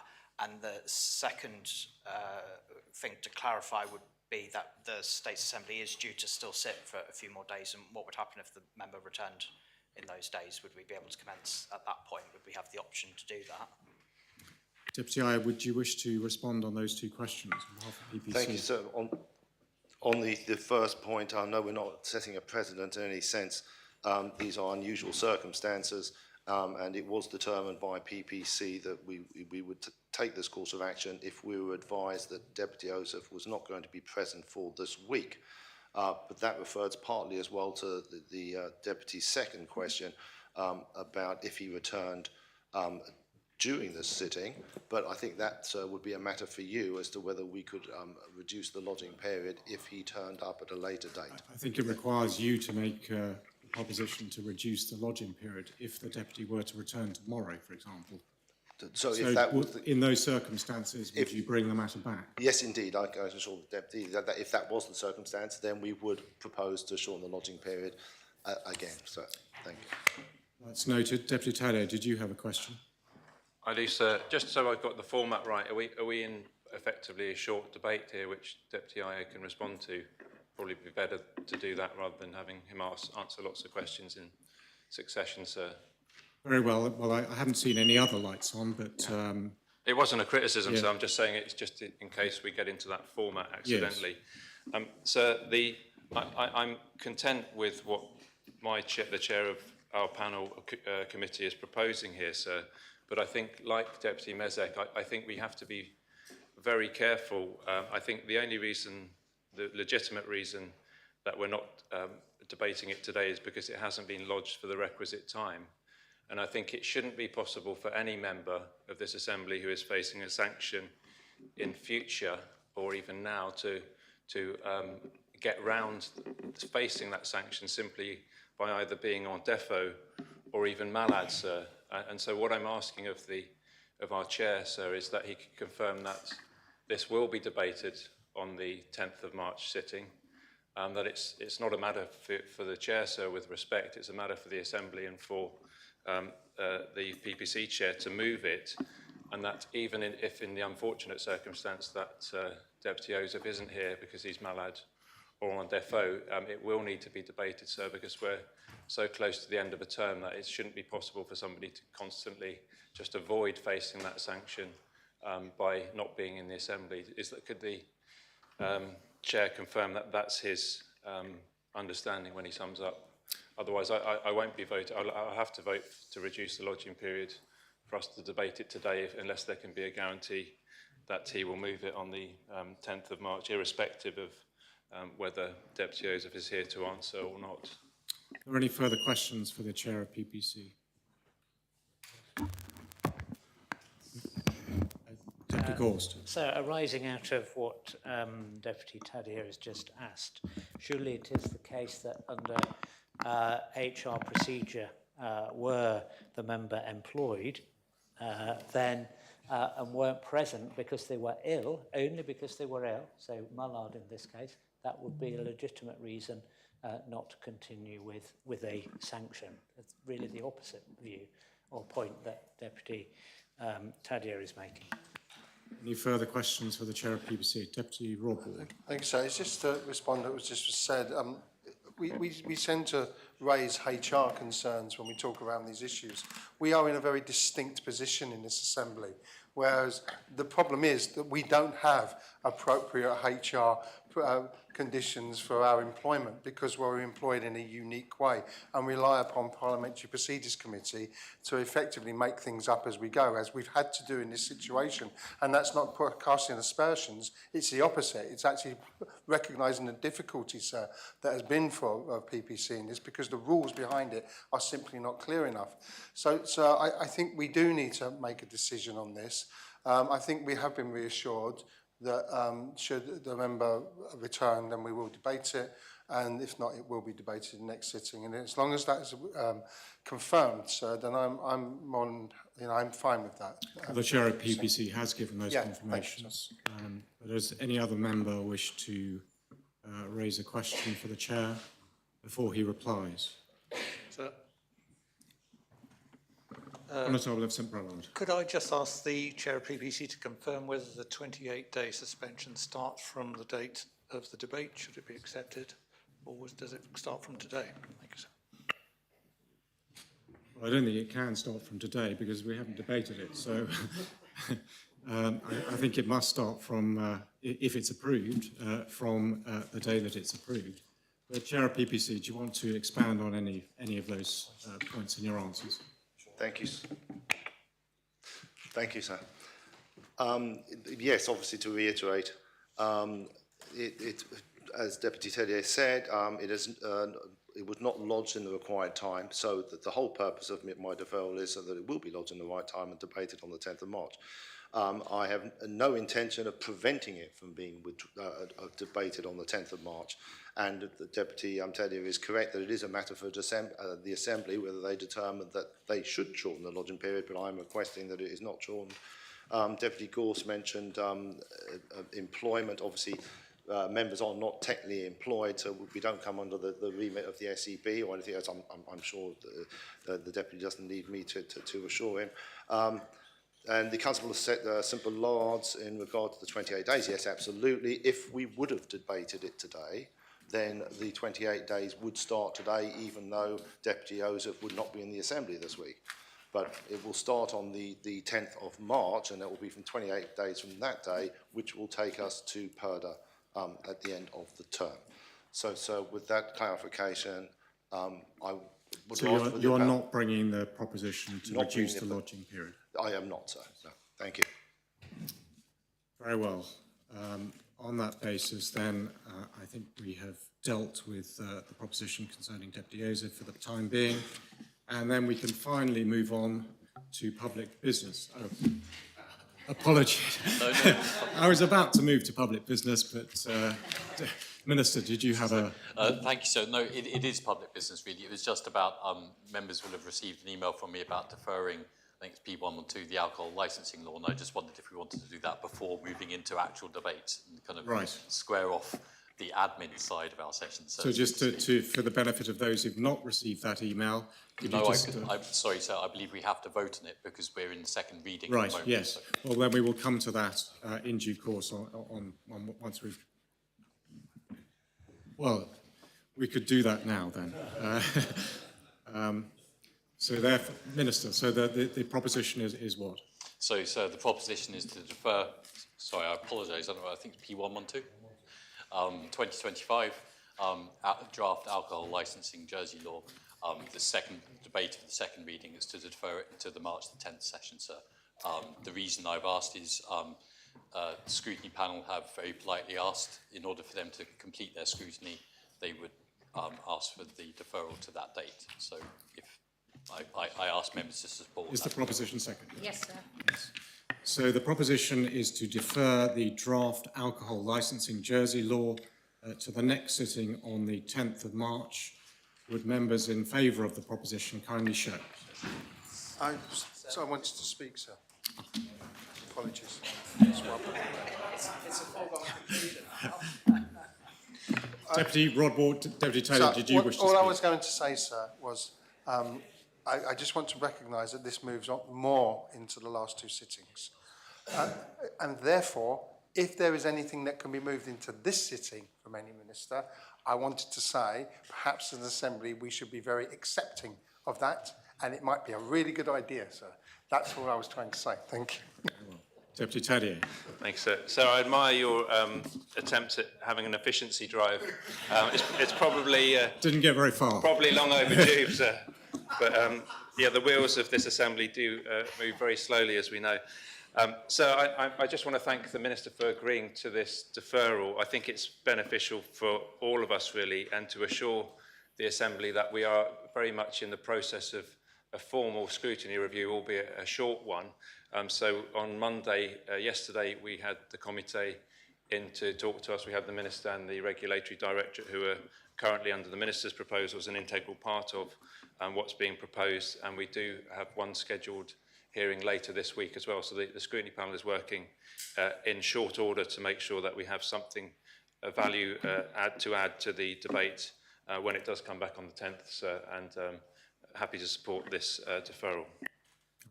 Does anyone, other member, wish to speak on the proposition? Minister, do you wish to reply? In that case, the proposition is to defer the alcohol licensing law to the 10th of March. Would members in favour of the proposition kindly show? The proposition is adopted. Then I think we can now finally, at risk of jinxing it, move on to public business. And the first item of public business is the Draft Assisted Dying Jersey law, which has been lodged by the Council of Ministers. The main respondent is the chair of the Assisted Dying Review Panel. Members will recall that the principles of the draft law were adopted by the Assembly on the 26th of November 2025. In accordance with Standing Order 72, the States agreed to continue consideration of the draft law at the meeting today, and members will have seen that the draft law has 102 articles and 3 schedules. So we have a running order that has been prepared by the greffier and her team, and there are 9 amendments to the articles and the schedules of the draft law which have been lodged, and 1 amendment, which is the second amendment by the Minister, can be divided into 10 discrete sections, which are sections A to J. Now, I believe all members will have had a copy of the running order, but if any member has not, please could they shout now? Right. So I'm not stopping. I just wonder if we could have a paper copy. I am looking at a paper for once. A paper copy would be really helpful. So I know some have got them. I might have missed it, but thank you, sir. Yes. Well, if any other member wishes to have a paper copy, perhaps paper copies, I'm looking around, could be circulated. Well, let's not debate further, but let's get paper copies to those who need or want them during the course of the debate. Before we consider the amendments, the Minister for Health and Social Services will need to propose the articles of the law. Minister, do you propose the articles? Are the articles seconded? Yes, sir. Minister, how do you wish to propose the articles for debate? When you say, how do I wish to propose them, sir? Yes, would you like to take them en bloc? Because the greffier has assumed that they will be taken en bloc. Indeed, yes. Yes. So the articles will be taken en bloc. So the running order that's been prepared provides a summary of each amendment and highlights were there any knock-on effects of adopting a subsequent amendment. And so the greffier has prepared this running order in accordance with standing orders. So the first amendment is sections A and B of the second amendment. I'm going to take this slowly because this is quite complicated and it's obviously a very important subject.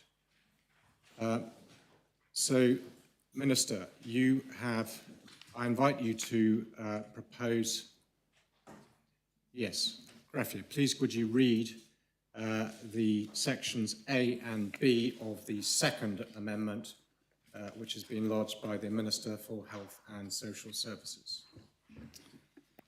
Page 131, Article 1. In Article 1, in the definition close relative, subparagraph B, for with whom they live as, substitute who is there. And 2, in Article 1, for the definition employment, substitute employment. A, as the meaning given in the Employment Jersey Law 2003, including as affected by Article 1A of that law. B, for a natural person to whom Article 1, 2A and C of that law apply, where they are supplied by an agent to do work for a principal, includes both 1, their relationship with the agent, and 2, their relationship with the principal, and C includes prospective employment. Minister. Sir, may I raise a point of order? Yes, Deputy Barrett. The point of order is, I hope I'm not being pedantic, but in my copy of the Second Amendment, I have 1, 2, 3, 4, and so on. I do not have sections A and B. And may I just assume that sections A and B are 1 and 2, because those are the ones that have just been read out, and C and D, and we're using alpha numeric things rather than numerical ones. Yes, I believe, but the greffier will correct me if I'm wrong, is that the references to sections follow the references that have been set out in the accompanying report to the Minister's amendment. So if one looks at page 6, which contains the report to the Minister's amendment, we see there, further away from the bottom of the page, we see section A, definition of a close relative, that's Amendment 1. And then we see at the bottom of page 7, section B, the heading is definition of employee, and that's also Amendment 1. So we are dealing with those two amendments, which together... I've got it, sir. Thank you very much. And it will follow the same format as we go through, the second amendment.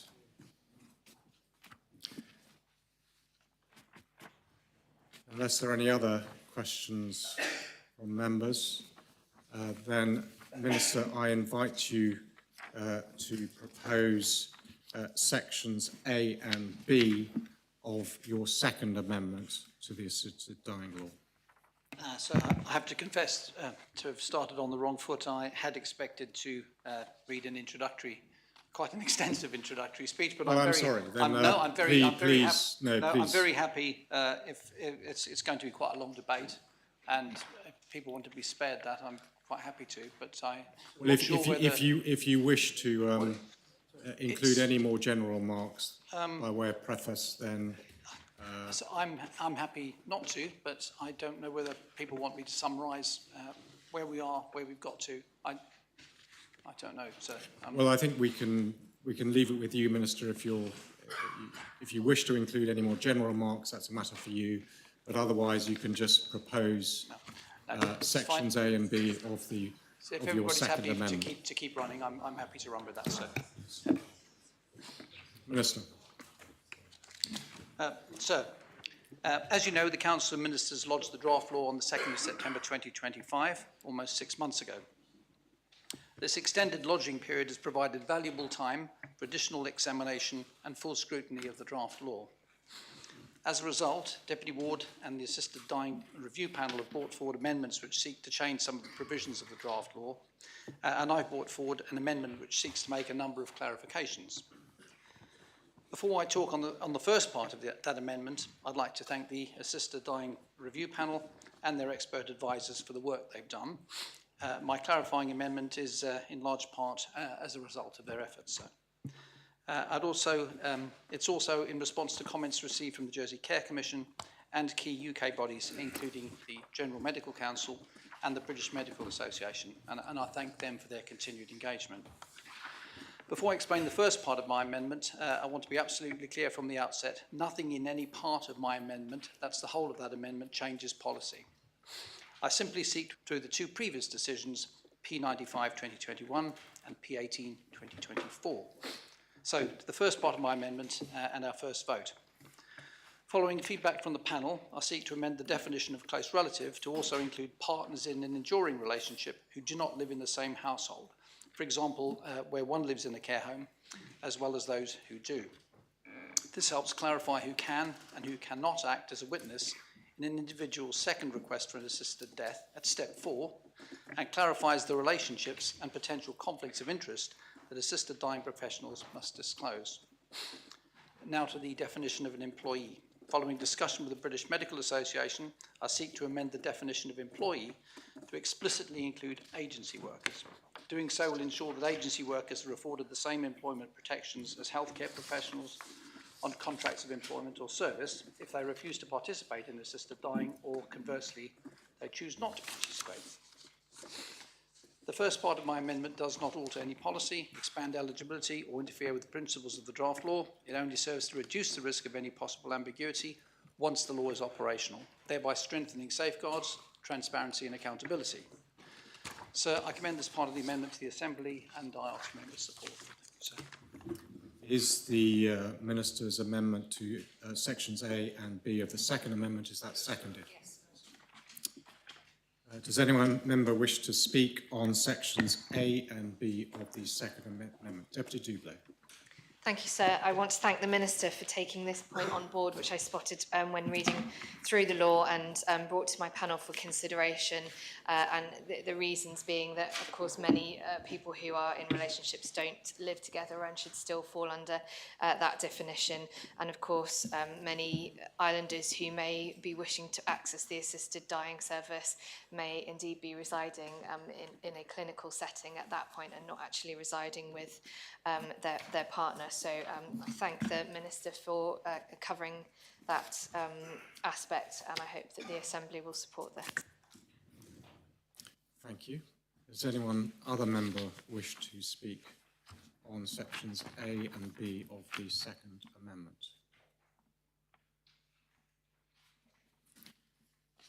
And if no other member wishes to speak, then I close the debate and I call on the Minister to reply. Thank you, sir. I think we just call for the appel, if that's possible. The Minister's call for the appel. Members have the opportunity to resume their seats if any of them are out of the chamber. And I call upon the greffier to open the voting.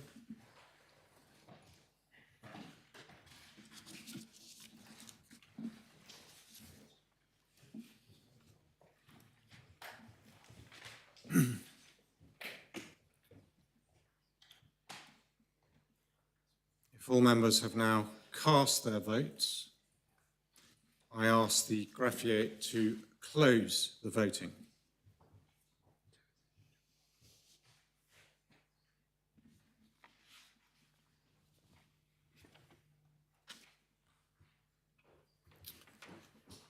I can announce that the amendment has been adopted.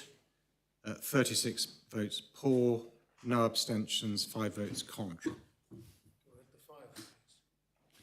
Those members voting contre, the Connétables St Lawrence, St Brelard and Trinity, and Deputies Balash and Barbara Ward.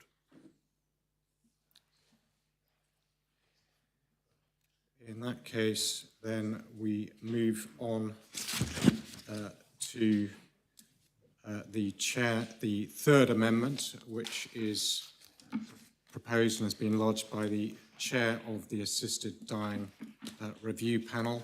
And I ask the greffier to read the third amendment.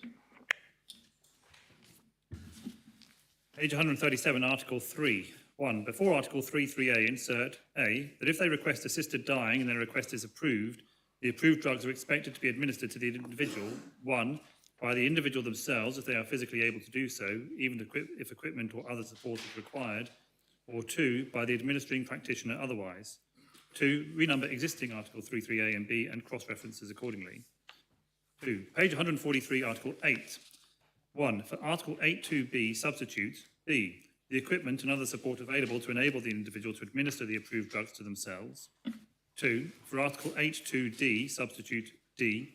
Any risks of how the approved drugs are administered.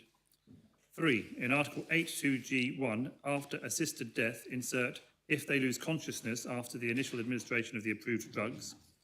4. Delete Article 4a2. 5. For Article 8.4b, substitute B.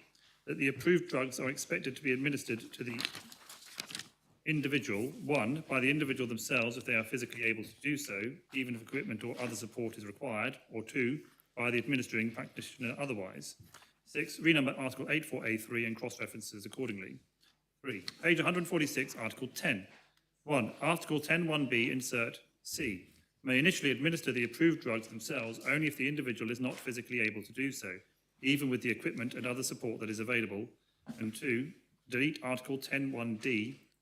3, Article 10.1, insert 2. If the individual's death does not result from the initial administration of the approved drugs in compliance with the care plan, so far as reasonably practicable, the administering practitioner may, A, in the circumstances described in paragraph 3.1, arrange for the prescriber to change which approved drugs are prescribed for the assisted death under Article 34.2. 2, arrange for the administration of the approved drugs in a different way, such as swallowing or injection. Or 3, arrange for the administration of more approved drugs. B, in the circumstances described in paragraph 3a or c, administer the approved drugs to the individual. Or C, in the circumstances described in paragraph 3b, and in which the individual is not physically able to administer the approved drugs to themselves, even with the equipment and other support that is available, administer the approved drugs to the individual. 4. In existing article, the circumstance. 5. For existing Article 10.2a, substitute A, the individual has lost consciousness and has, at step 6, given consent to the continued carrying out of the assisted death if they lose consciousness after the initial administration of the approved drugs, at step 7. And 6. Renumber existing Article 10.1c and 2 to 4 and cross-references as accordingly. 4. Page 181, Article 78. 1. After Article 78.2, insert 3. The service must, to the greatest extent that is reasonably practicable, provide all available equipment and other support to enable individuals to administer the approved drugs to themselves. To renumber existing Articles 78.3 and 4 and cross-references accordingly. So I invite the Chair to propose the third amendment. Thank you, sir. I don't envy the administrative tasks upon you today. This is a very complicated piece of legislation to get through. Sir, this is the panel's third amendment. And what it does is proposes a tiered and safeguarded framework for how assisted dying might be administered in Jersey. And I want to emphasise to members that this issue that we are going to be debating today is a matter of conscience. And indeed, it's one of the finer points about how the service might actually work in practice. And I very much urge members to really give the ethical considerations to give them attention today. This amendment, sir, briefly would make self-administration the default model, so administering the drugs to oneself, and practitioner or doctor administration would only be permitted where an individual is physically unable to actually administer the substance themselves. Even with any adaptations or medical support. And our intention with this amendment, sir, is to introduce a final and most robust safeguard against coercion, whilst also preserving bodily autonomy at the final stage. So I will detail what the amendment would do if it were adopted. And so the current draft law allows equal access to both self-administration and practitioner administration. So it means that the individual can indicate what their choice might be, whether to administer the drugs to themselves or whether they would like their doctor to do that for them. If this amendment is adopted, it would change that and would restructure the law so that there would be 3 stages. So every eligible person to access the assisted dying service would be enabled to self-administer the substance. And the minister would be required to provide all medical equipment, any adaptations, any support to make that self-administration possible. That's something that is written into the amendment. And that would apply even for those who have reduced physical capability. And I will go into that in more detail later on in my speech, sir. And then practitioner administration would only be permitted and would only be accessible where self-administration is just not physically possible. Despite any and all adaptations that have been offered. So this does ensure that nobody would be excluded from accessing the assisted dying service because of their physical condition, but also that the final act would remain wherever it is physically possible, carried out by the individual themselves. It's a balancing amendment, really. So I'll talk about some of the evidence that the panel have considered in this area. We heard from the Minister that this model was chosen because of the previous consultation and it was shaped by the ethical review, and that there was public preference for choice between the 2 modes of administration, that people did want to have that choice for their doctor to administer a substance to them. However, the panel also heard, and we had some representations, that actually there is a very distinct ethical difference between assisted suicide and euthanasia. And we spent some time talking about this because it's very difficult to actually define what assisted suicide is and what euthanasia is. But generally, my understanding of it is that assisted suicide is something that is an autonomous act that somebody might have assistance with, whereas euthanasia is a practitioner actually performing the act. And the proposed law, as it stands at the moment, does in effect permit both assisted suicide and euthanasia. Previous ministers and the current Council of Ministers have accepted both of these in principle. But our expert advisors reminded us that the 2023 ethical review did identify some arguments both for and against these two administration models. So there was very much a weighing up of ethics on both sides of this when we went through the process of deciding whether to lodge this as a panel. And that ethical review stated that if those arguments were weighed up and balanced, that actually self-administration could be put in place as the default, with that allowance for practitioner administration only in exceptional cases. So that emerged to the panel as that balance and that compromise. So why we are lodging this? I think the ultimate conclusion that the panel came to was that it would further strengthen safeguarding in the assisted dying service. We identified that practitioner administration carries some higher risks in relation to coercion because it is transferring that final act to a third party. And we looked at evidence from other jurisdictions which suggests that practitioner administration tends to increase over time. And Deputy Renouf asked me about this, and I apologise I wasn't able to answer at the time, but I have considered this very carefully, and I hope that that my proposing speech will cover it. But if not, I'm happy to take further points during members' speeches to provide any further clarification. So if we put ourselves in the shoes of a clinician who has been asked to administer the substance, they might actually find themselves facing some ethical difficulties with that at the point of administration. So there is greater risk there of having that burden on the clinician of that ethical difficulty. Fewer people withdraw from the assisted dying process once a practitioner is responsible for administering the medication, once the person has chosen for the doctor to administer it. And some of the evidence that we looked at pointed to evidence of authority bias. And this is a well-established psychological phenomenon where people are more likely to comply with or trust or agree with someone perceived as an authority figure, such as a doctor, simply because of their position. It's sometimes called the white coat effect. So this could show up in healthcare contexts as patients deferring to a doctor's suggestion and feeling unable to challenge a doctor. And of course, this is not something that anybody would want at this stage in the assisted dying process. So in contrast, self-administration is that deliberate and autonomous act, and the panel feels it offers the strongest possible assurance that the decision of the individual who is accessing the assisted dying service, that their decision is voluntary and that it is as most current, and that it is safeguarded against coercion.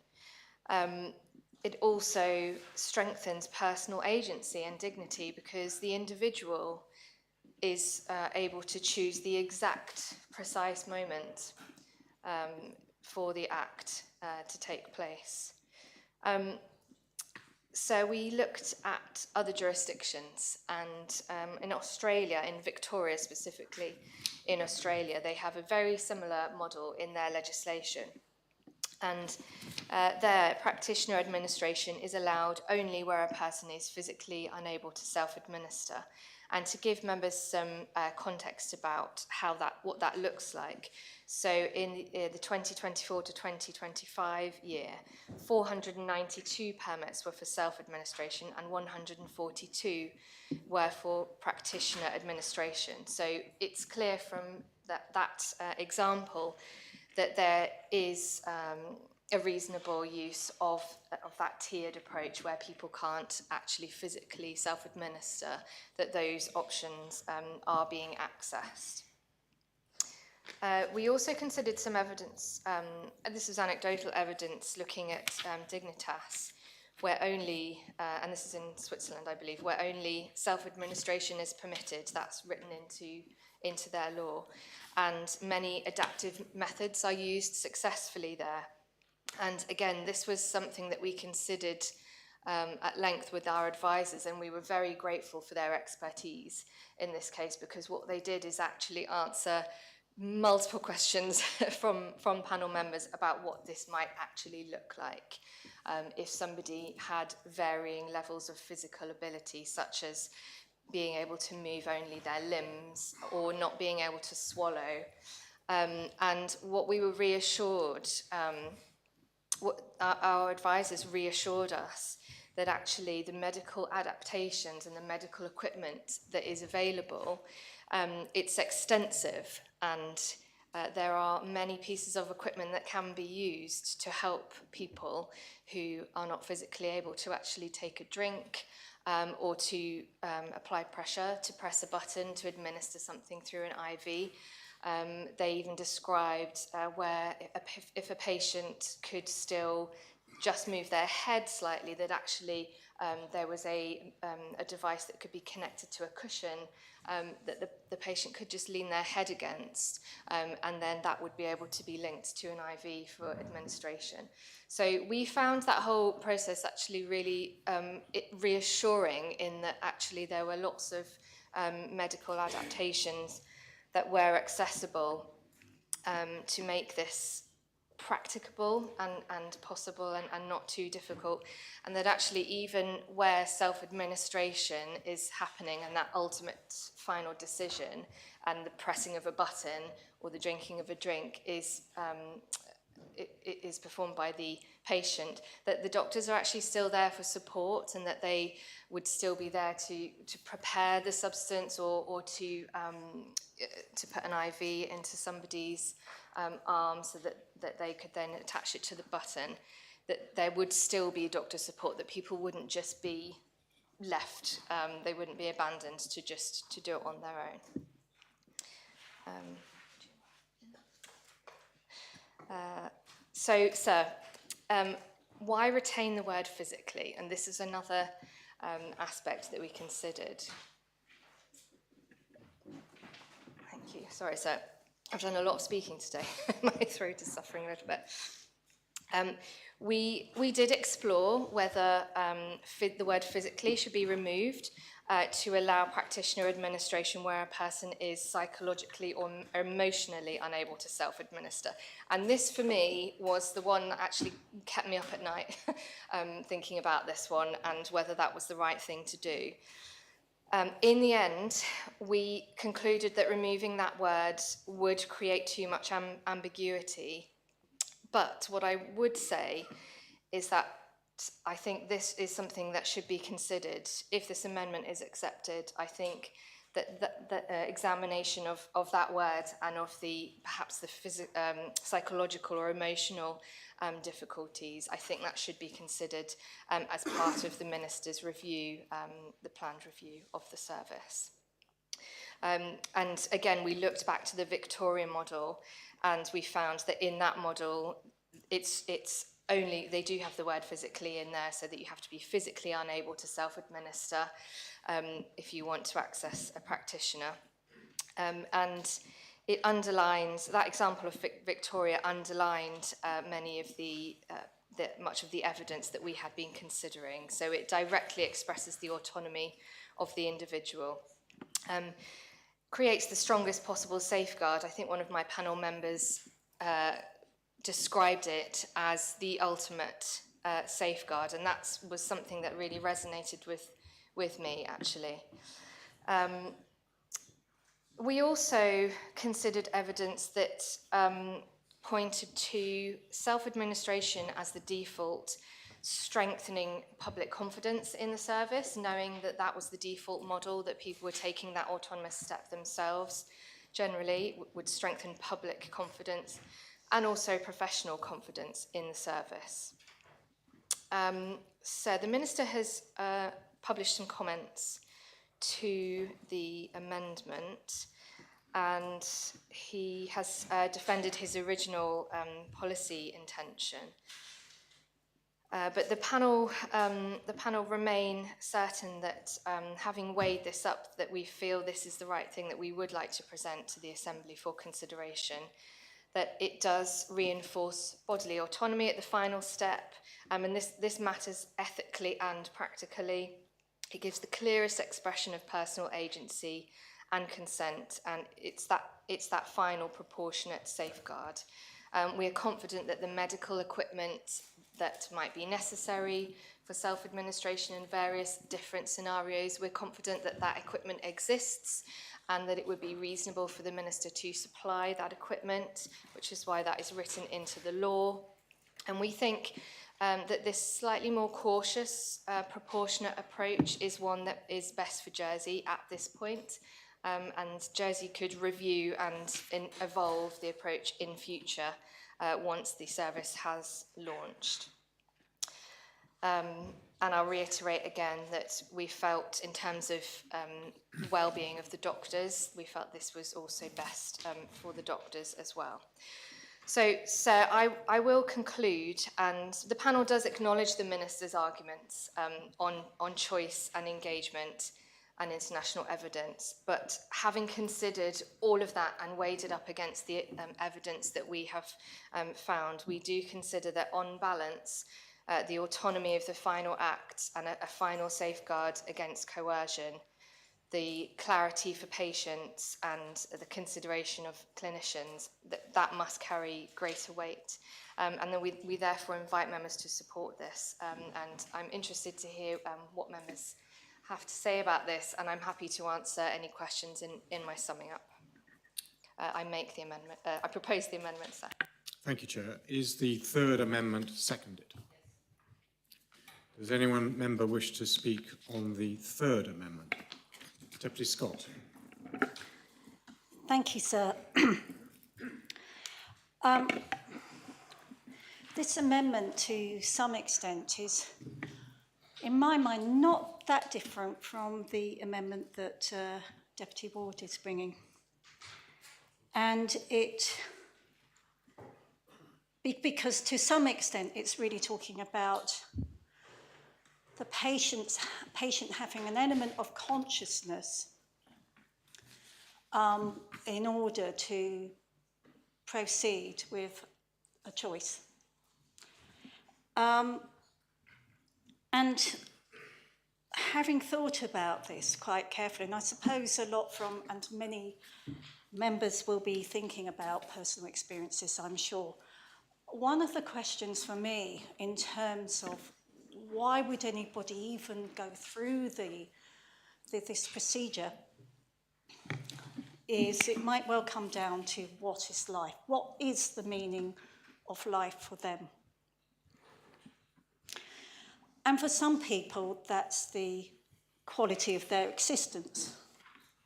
If they really feel that life is not worth living, then they don't consider that they have a life. Now, many of us will say, well, you can change your view, you can change your meaning. But of course, that's perhaps not so easy when you really have a terminal illness and it's not going to change.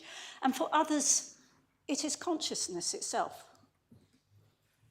That your experience of life no longer has meaning if you a state of real consciousness. And there may well be reasons for that. It may be that you're in pain and that the level of drugs that are being administered to you have got to the point where you cannot be conscious or else you're in pain. And you will get care, but you will not be conscious. And for that, for some people, for that point, life has no meaning for them anyway. And others, it could well be a state of deterioration. So at that point, you are being kept alive. And you're unaware of the family by your bedside, perhaps, who are waiting.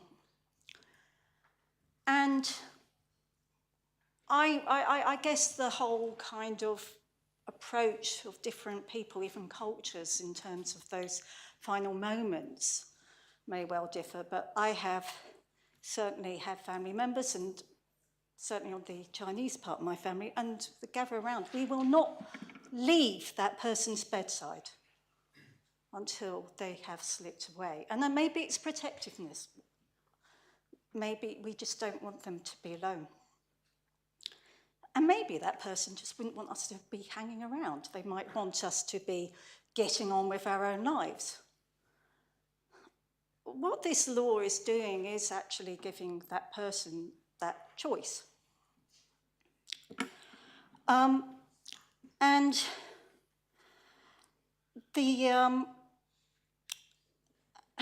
I guess for the family, it can be quite difficult to actually maintain a bedside vigil. Sometimes you fail. Sometimes there's a reason why you've got to leave. And it can be quite devastating whether you've just had to go out for a moment, you know, you need sleep, whatever, and the person's gone by the time you've got back. And I guess that one reason why somebody might well choose to do this, so like say, right, I kind of expect that at some point I'm no longer going to be conscious, and at this point I just think that is the time I should leave, and I will choose a date.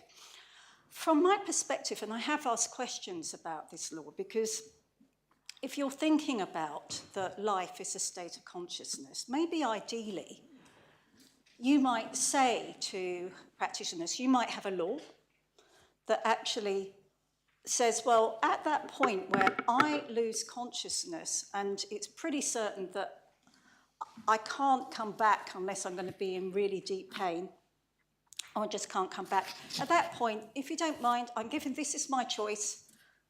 Just give me that lethal dose, and even though I can't administer it myself, just that's what I would like you to do. That's my choice. This law does not enable anyone to do that. This law actually says you have to choose a date. So there's a bit of a gamble. I mean, if you really want to do this, you've actually got to say, right, okay, I will basically, that's the date. Maybe I might have slipped into unconsciousness then. But if I haven't, I can actually say, sorry, I've changed my mind. I'll make it that date. So you keep postponing that date. And the fact is that there probably would be a point at which you still are conscious, but you actually are saying, well, I'm not sure. I'll just carry on, and I will actually say that's the date that I'm going to leave this world. So this, for me, and indeed, with the scrutiny panel, who has done some really serious work and consideration of this, has talked about different models in terms of how different jurisdictions deal with this issue. And the chair hasn't actually mentioned some of the models, say, in Netherlands and Spain, where that, in fact, they do have a system where you could actually say at that point I lose consciousness if it's been certified by medical practitioners that I really no longer have consciousness. That's the point at which I wish to leave this world. We don't have this in this law. We have an actual, you must choose a definite date. So for me, and this is where it's such a delicate ethical issue, I think, because on one hand, you're actually potentially forcing people to say, right, I'm going to be in a state of consciousness, you know, at the time I choose to leave this world, but nevertheless, I have to do that because if I'm not in a state of consciousness, I can't do this. And I will keep that family by my bedside, and it could be days, weeks, whatever. And that's not what I want. So in a sense, again, we come back to this point that we're not giving them choice. I think that the whole use of the word euthanasia in this context is overly severe, and I really want to look at this because I regard euthanasia as not having choice. So when I take an animal to a vet that's in a serious state of sickness, I have to do something terrible. The vet asks me, well, do I want to put this animal down? And I cannot speak to the animal. I cannot say, do you want to carry on a bit longer or not? That makes it really, really hard and horrible because you do not know if you are doing what that creature wants. And in this case, the situation is somewhat inverted because my concern is that when you bring in amendments that are saying this person must be conscious at that point at which they have that lethal dose, you are potentially depriving them of choice. However well you might care for them, if once they've lost consciousness, you are depriving them of choice. So, sir, I support assisted dying. And as a result, I will not be supporting this amendment. Thank you. Deputy Barbara Ward. Thank you, sir. Obviously, this is a very, very serious and very delicate subject. I certainly welcome the review from Scrutiny and the Deputy. I think it's been well thought out and it makes us all think. But the way it's been described, I need to ask the question and have absolute certainty that it's about self-administration, that the individual is fully cognizant of what they are doing. And what happens if they're using a nasogastric tube or they're using a peg feed or a shunt driver, whatever, if that person halfway through the actual administration of the terminal liquid, that person then falls asleep or drifts off. Does the actual practitioner continue or do they withdraw? We just need some of those clarifications, sir. And also that if somebody has some medical equipment, maybe they, before, this drifts slightly into my thing, but it needs to be said, is about the use of the equipment that in a waiver. Would they use the waiver? Would they use the equipment like the nasogastric tube or the peg feeds in that situation? But I would like the Deputy to, if she can, respond to those questions. Thank you, sir. Thank you, Deputy. Deputy Tadier. Thank you, sir. Just to clarify, we are debating the third amendment, aren't we, of yes, the we panel? Are. So the third amendment, I did maybe give a hint at where I'm going to go with this during the questions I put to the chair following her statement.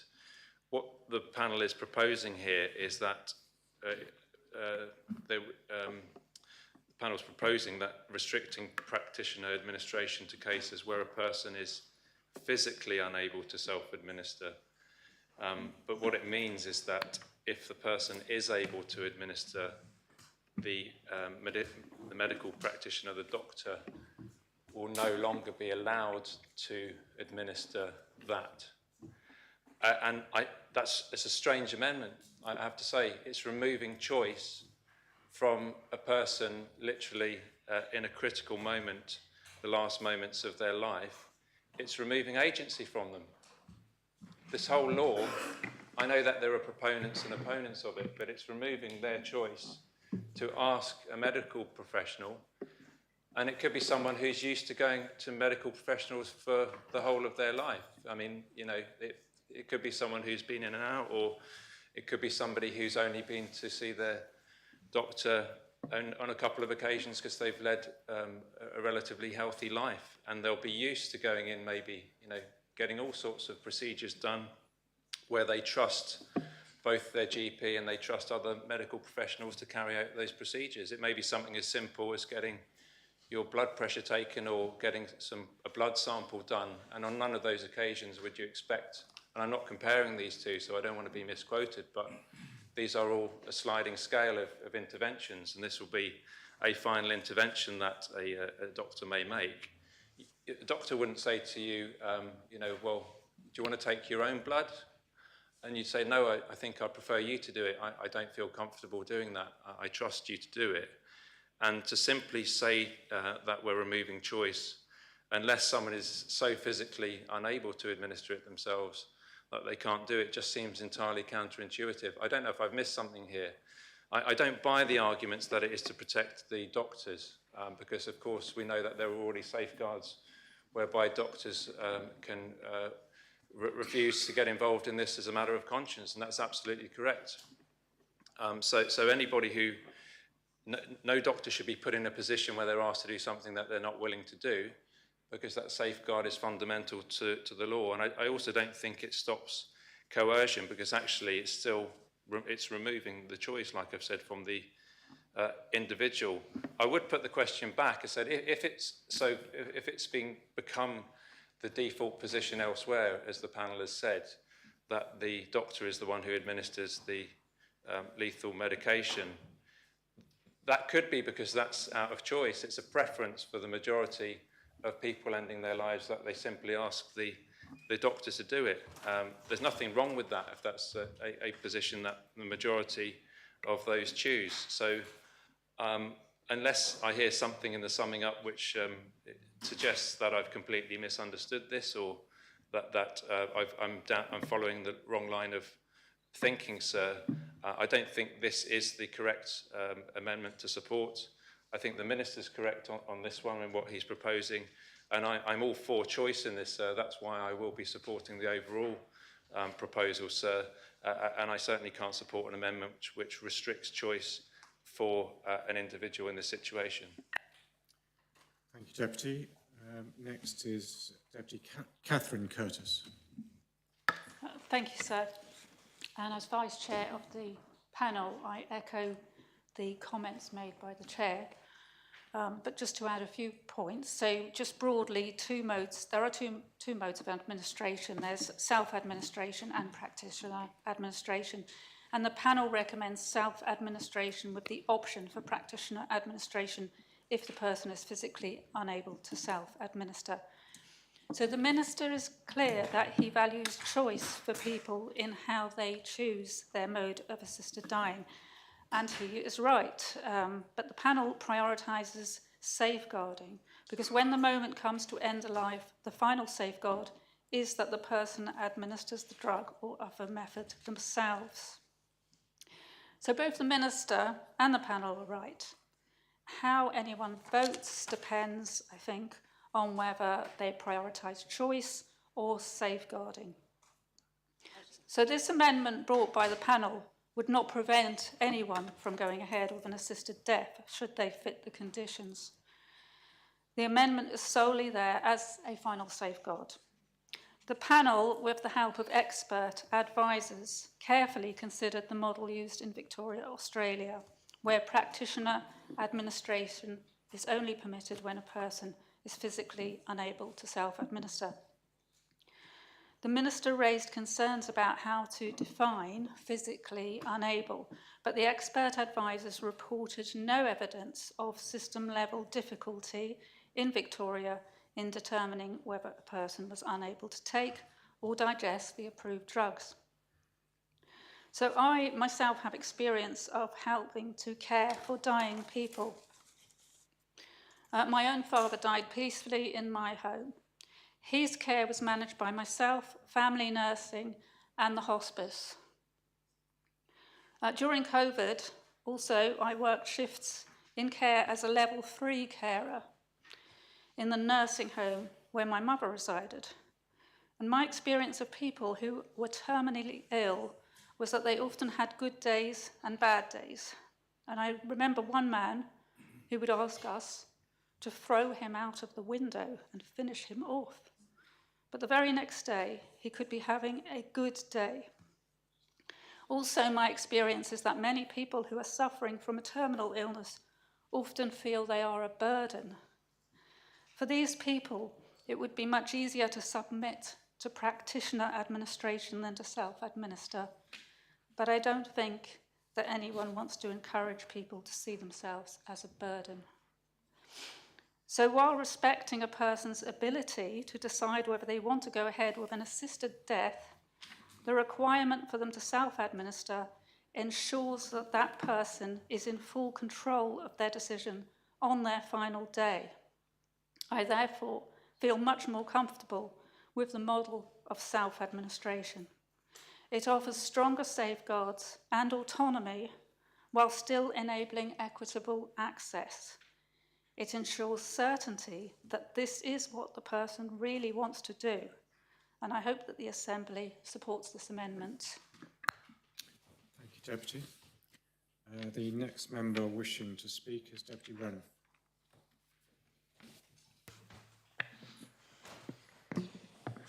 Thank you, sir.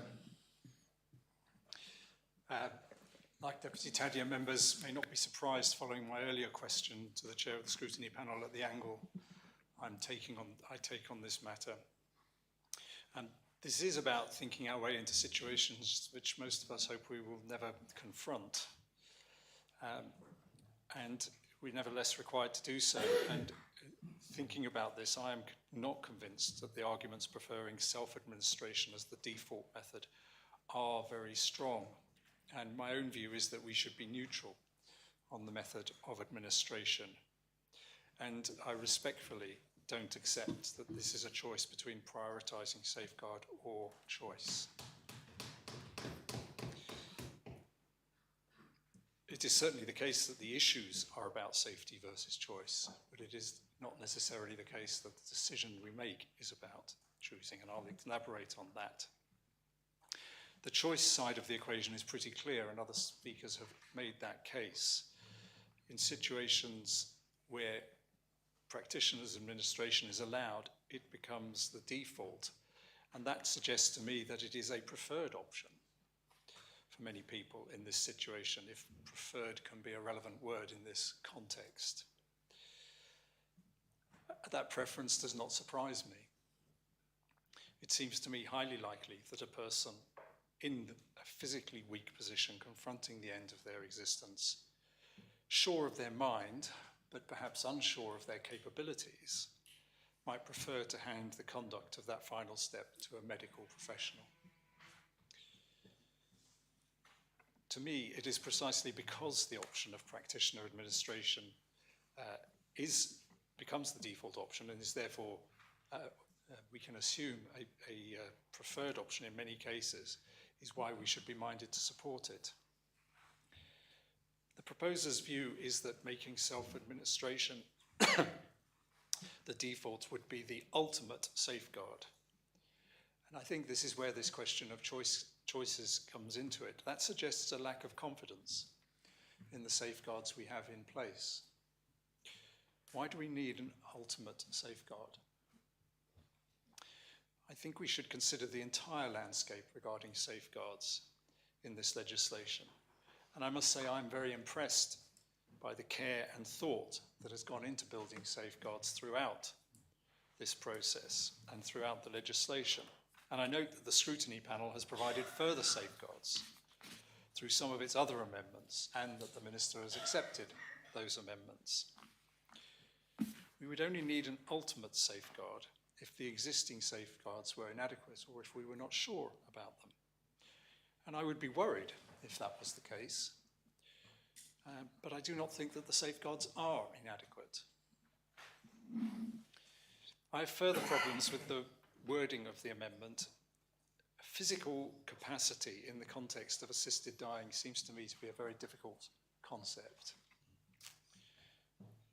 A discussion around physical capacity at a time of extreme physical and emotional stress is not something that I think is fair, given that somebody in that position will have already had to express a steady view and to have shown no hesitation throughout the process to get to this point. Those who have experienced the situation of a loved one at the end of life will know the intensity of the issues that the person who dies is going through. it seems to me that in those circumstances, a considerable burden to be suggesting that we should be asking them to consider the question of physical capacity at that point. And Deputy Barbara Ward had raised some valid questions, I think, regarding the complexities of self-administration. And I must say, neither am I convinced by the idea that elaborate methods of self-administration could be created to get around the difficult issues of physical capacity. That reinforces my view that this amendment strays, I accept completely inadvertently, but it does stray closer to becoming a barrier than a safeguard. I do want to talk about this issue of authority bias, which I think is a significant point and a well-made point by the supporters of this amendment. But my understanding of the legislation is that a doctor is not in a position to advise or encourage or in any way bring pressure to bear on somebody in these positions. In fact, quite the opposite. They can only respond to a request that has been made, and they are on alert to spot if there are signs that the patient's view has changed and have to respond to that if they believe it to be the case.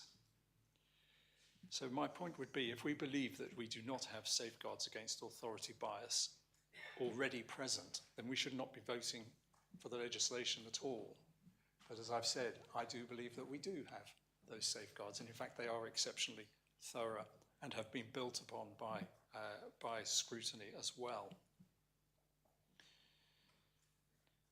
The proposer suggested that this amendment would extend the individual's autonomy and dignity.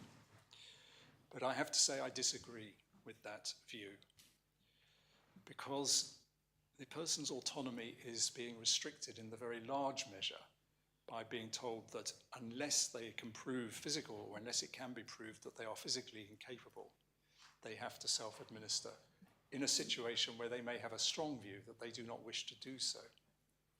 That seems to me to be weakening a person's autonomy.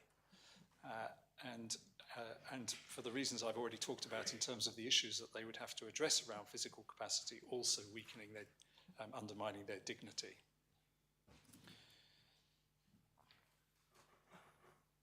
Therefore, I think my view is that the understandable desire of people seeking an assisted death to prefer the act to be committed by a qualified medical practitioner is reasonable, and if it becomes the default method of administering, then I see no problem with that. The proposer has not identified any failing in the legislation that would suggest this so-called additional safeguard, ultimate safeguard, is necessary. And as I say, I think it reads, therefore, as less of a safeguard and more of a tacit barrier to the adoption of assisted dying, and I do not think it is necessary. Thank you, sir. Thank you, Deputy. The next member who's indicated they wish to speak is Deputy Rob Ward. Thank you, sir.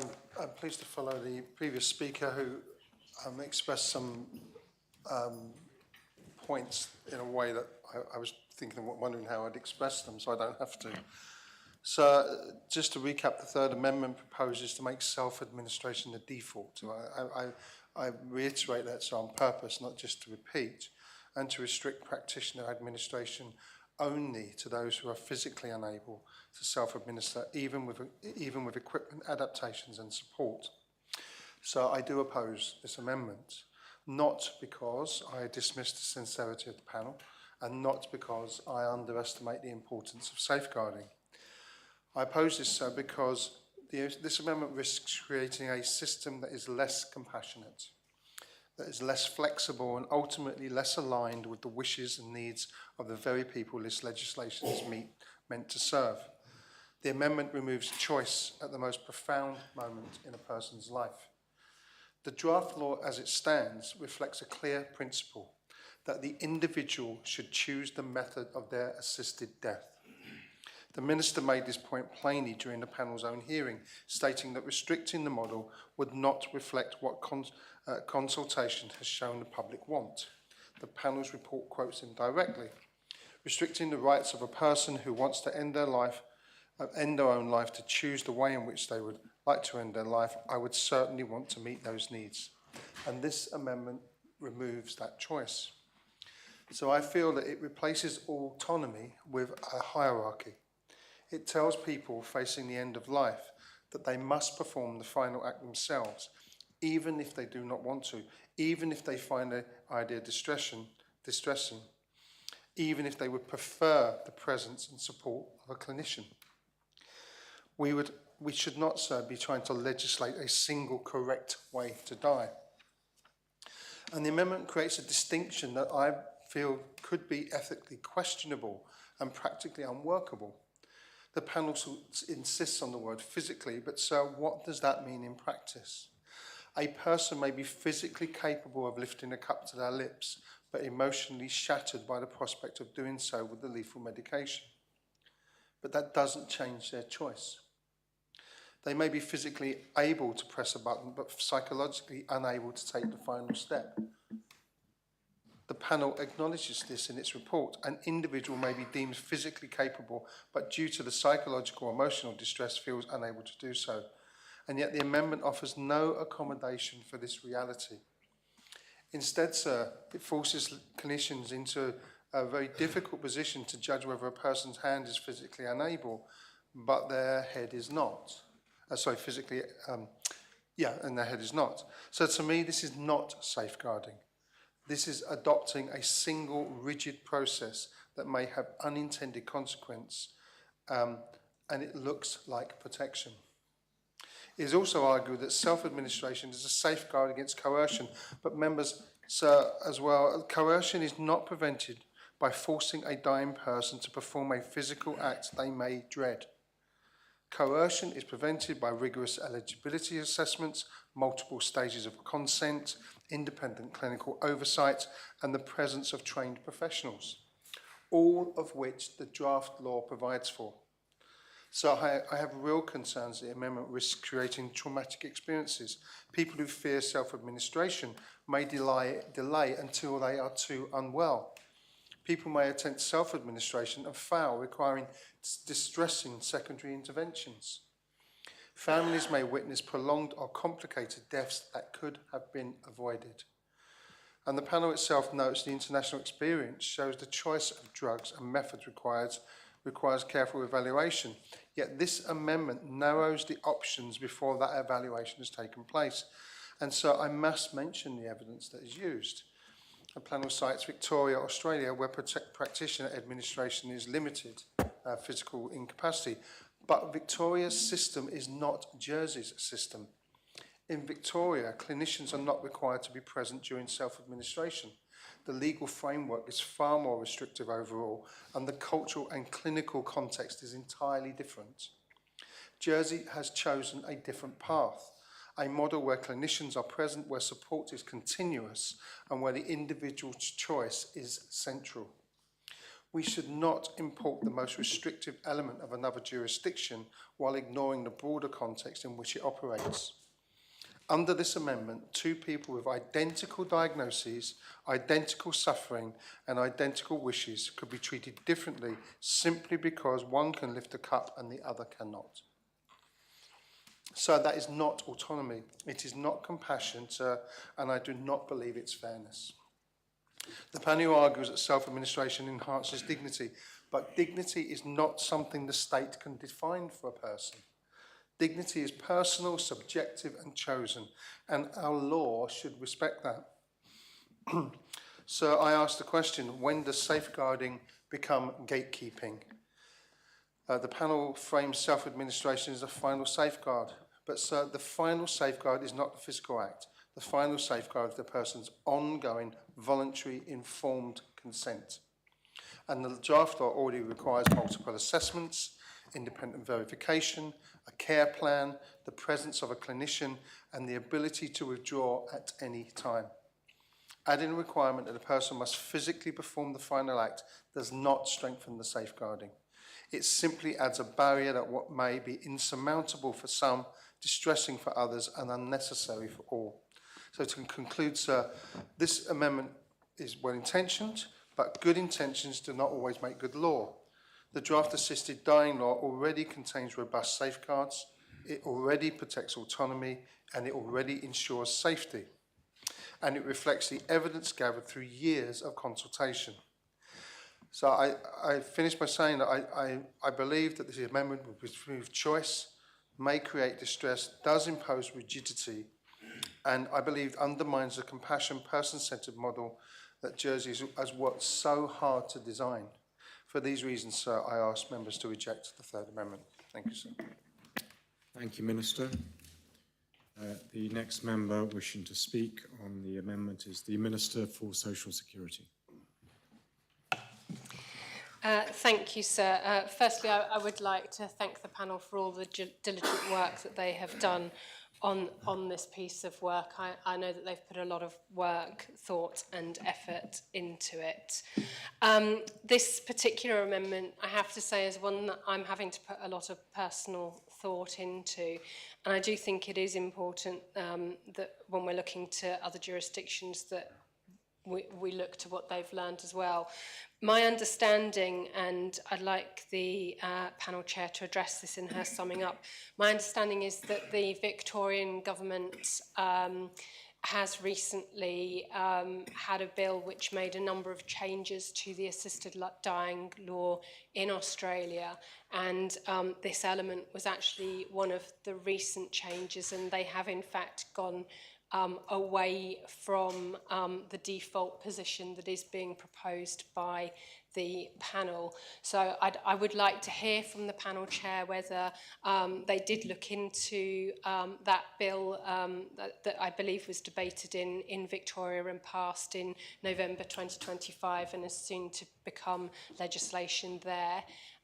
If they did look into that, obviously I'm assuming that during that debate the Victorian Parliament would have discussed lessons learned and reasons from changing from that default position to effectively what appears to be the position that the Minister has taken in his policy, and why they thought that perhaps Victoria's previous decision was the better one. Thank you, sir. Does anyone other member wish to speak on the third amendment? Minister for Health.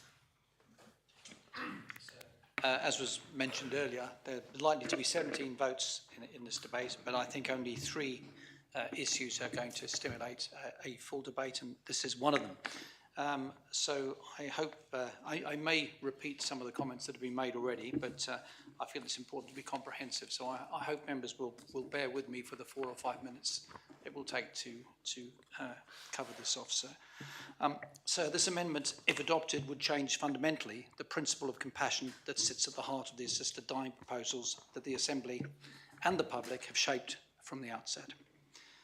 Over a number of years of debate and public engagement, a consistent premise has been established that if we introduce assisted dying, individuals should have autonomy and choice over the manner and timing of their death. And so, by way of a reminder, the 2021 Citizens' Jury supported a model that included both modes. P.65 2021 reaffirmed that direction, with the Assembly supporting both modes in principle. The 2023 Ethical Review confirmed that offering both modes is consistent with respecting patient autonomy. And in P18 2024, this Assembly explicitly agreed that the draft law should permit both modes.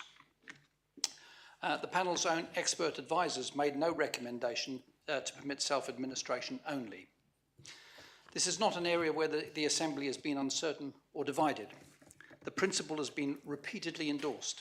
If Jersey is to allow assisted dying, individuals should have the ability to choose the mode that reflects their values, fears, hopes, and needs at the end of life.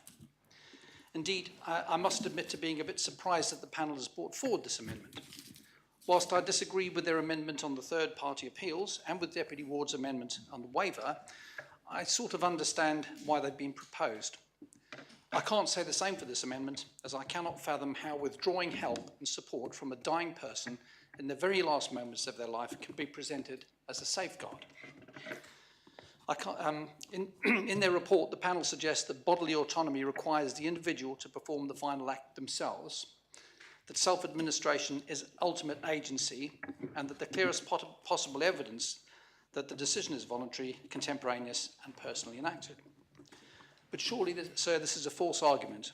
Autonomy and agency are not proved or demonstrated by the individual taking the final act. Indeed, autonomy is also about exercising choice, i.e. enabling the dying person to choose the mode that's right for them. For many people, even if they are physically capable of self-administration, the act of drinking or injecting the medication can cause fear, hesitation, or distress. People may prefer a medicalised process because it feels safer, more predictable, and more dignified. If we take that choice away, autonomy narrows. A person who is fearful or overwhelmed could be left facing a mode of death that feels inaccessible or traumatic. This is not autonomy, it's not fairness, and it certainly isn't compassion. The panel bases their argument on the Australian state Victoria, which similarly requires self-administration except in cases of physical incapability. But it's critical to understand that this was the first state in Australia to introduce assisted dying. Subsequent jurisdictions have learned from that experience, permitting practitioner administration in circumstances far broader than physical inability. New South Wales and the Australian Capital Territory have recently legislated for assisted dying, where they both permit a choice of self-administration and practitioner administration, as proposed in our draft law, because they saw the challenges, anxieties, and practical barriers that arose when choice is restricted. Australia has moved towards the model proposed in the draft law, not away from it. That evolution is telling. It reflects lived experience from practitioners, from families, and from people seeking an assisted death. Jersey has had the rare advantage of being able to learn from this. It would be a backward step to adopt something akin to law in Victoria rather than the compassionate, person-centred approaches seen in newer laws. The panel argues that self-administration acts as a safeguard against coercion, but the individual must perform the final act themselves. But the draft law already embeds multiple layers of safeguards at assessment, at every transition between steps, and in the final checks made by clinicians, and at the moment of administration itself. These safeguards apply regardless of mode. Critically, the administrating practitioner must stop the process if there is any doubt about voluntariness or capacity. That is the safeguard, not forcing someone to drink a medication they fear or struggle to take. Relying on self-administration as a backstop safeguard is illusory. This gives a false sense of security while creating a real risk of distress and inequity for those who do not feel able to self-administer. Nor is it accurate to suggest that practitioner administration creates covert pressure. Concerns have been raised about higher completion rates in jurisdictions that permit practitioner administration. But these comparisons have been made between jurisdictions with completely different legal frameworks, making them unreliable and incomparable. For example, if you compare Oregon, which only permits self-administration, with Canada, which also permits practitioner administration, there's a 26% point difference between the numbers of people who do not complete their assisted death. But where we do a like-for-like data, as in New South Wales, the difference between completion rates for self-administration and practitioner administration is significantly smaller at 13 percentage points. What's more, it's a complete supposition to state that higher completion rates when a clinician is involved are due to covert pressure. It could simply be that the clinician's presence reduces fear and uncertainty and provides both emotional and practical support. High completion rates are not in themselves evidence of pressure. Indeed, they're more likely to be a reflection of the fact that people choosing an assisted death are less frightened and intimidated, if not forced to self-administer. So, in conclusion, retaining both modes of administration is not a technical detail. It's central to ensuring that Jersey's assisted dying model is ethical, compassionate, aligned with international best practice, and true to the decisions of that this Assembly has already made. Restricting practitioner administration does not provide significant additional safeguards, but it does create inequity, reduce autonomy, and risk unnecessary suffering. And for these reasons, sir, I seriously do urge members to reject this amendment and to uphold the principle that has guided us from the beginning. Thank you, sir. Thank you, Minister. Does any other member wish to speak on the third amendment? Sir. Constable of St John. Thank you, sir. So, like others, I'd like to acknowledge the quality of the panel's work. So I note the Minister has accepted the majority of the panel's amendments, but like me, he isn't supporting this one.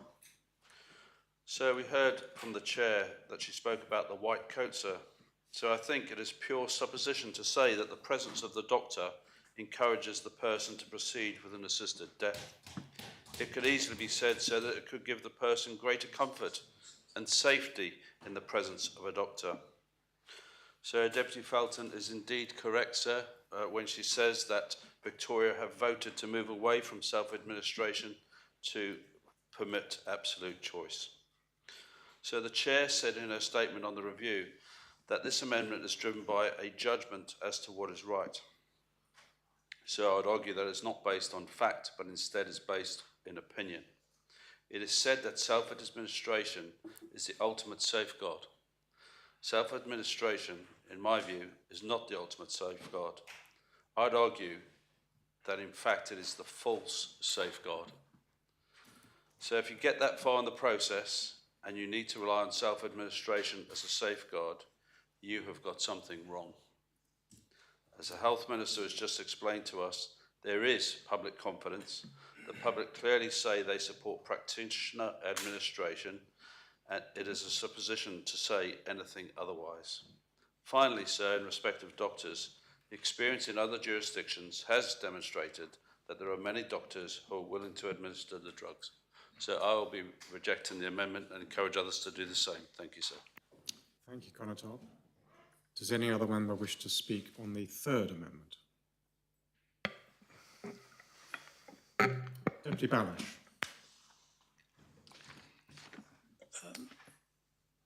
Sir, I confess that I'm not really interested in the evolution of the Australian model, nor really what happens in Canada or Oregon. I'm more interested in what is right for Jersey. For us, assisted dying is an entirely new, untested, and ethically difficult process. And it seems to me absolutely obvious that we should proceed with caution. The Minister's speech focused on questions of choice and autonomy. Patients should have the right to choose how to die, he said, because they have a right to that autonomy. And it's true that his proposal does offer the patient a choice. But in this matter, as in life generally, people cannot always do what they want to do when that choice affects other people, as this choice does. I'm afraid that I don't find the argument about autonomy very persuasive, because getting somebody else to do something is not the exercise of autonomy. The dictionary tells us that autonomy means freedom of the will. Doing what you want to do is the exercise of autonomy.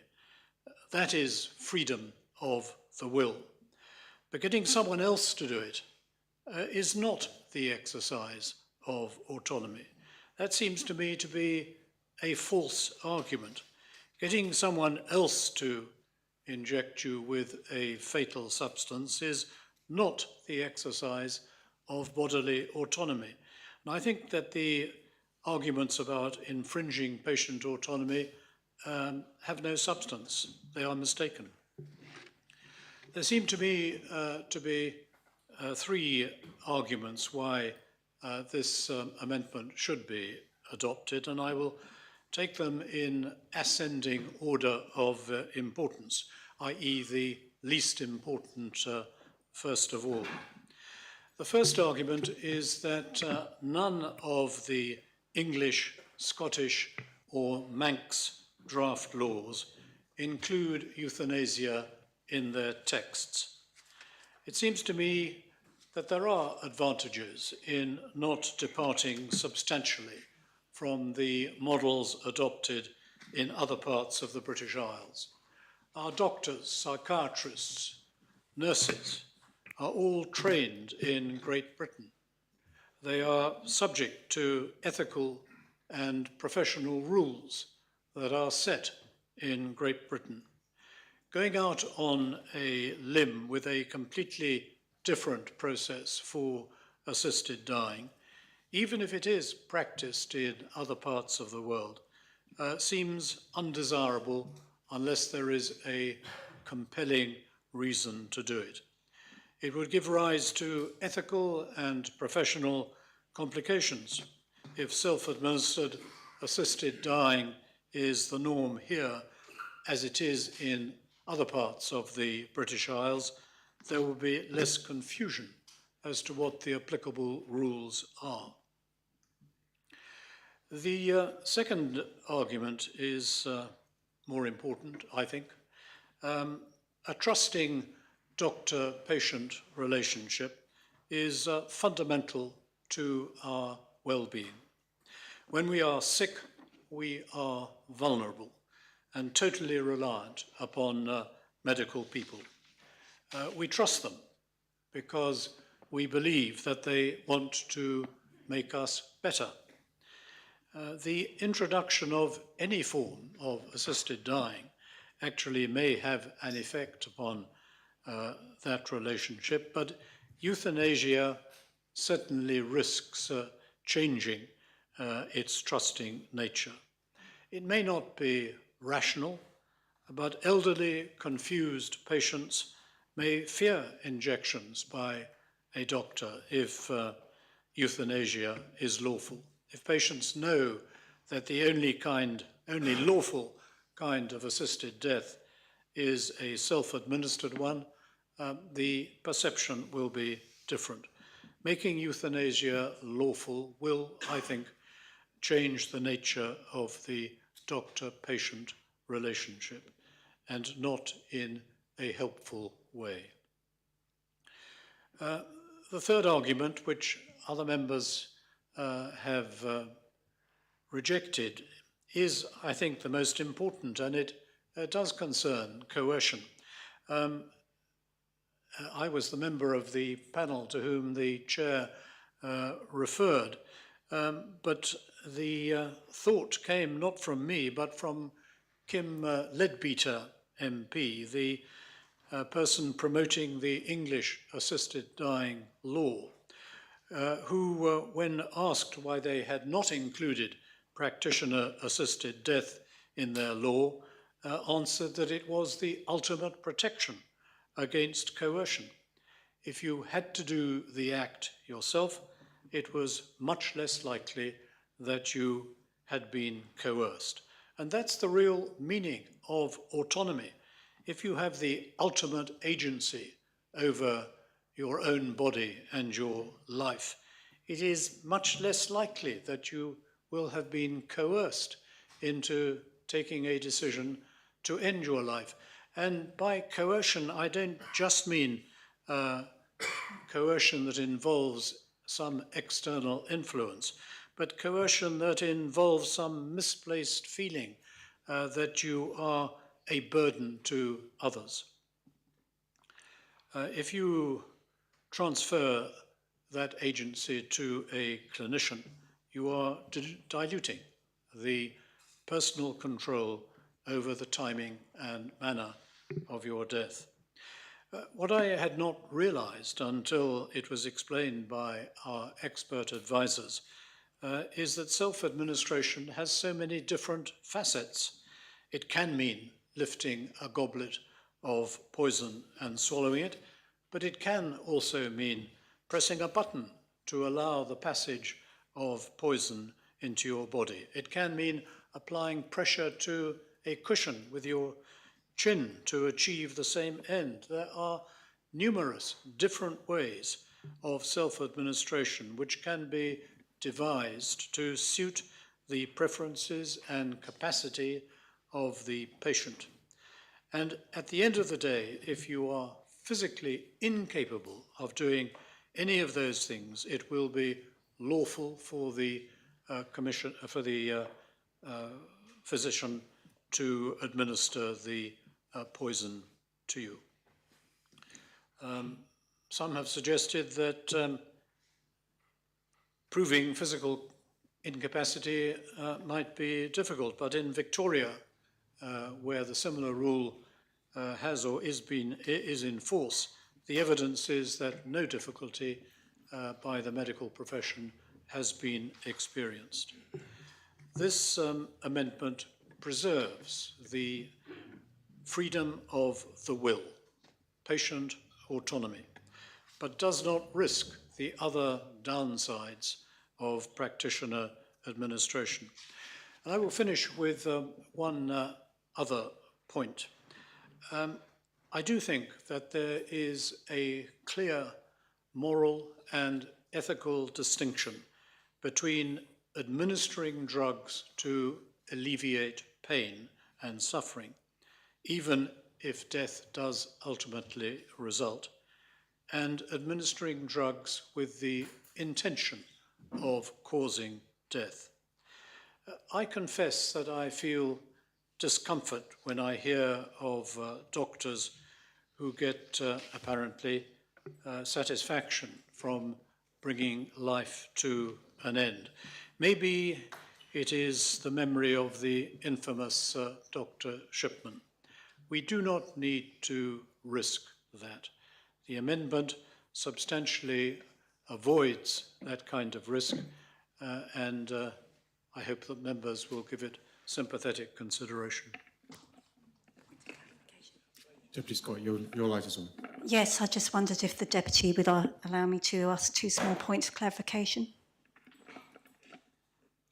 Yes, I will try. First of all, he had a definition of autonomy. I wondered if I call a cab to take me home rather than drive me home, am I exercising autonomy in his view? That was my first question. And the second was, he mentioned what is right for Jersey.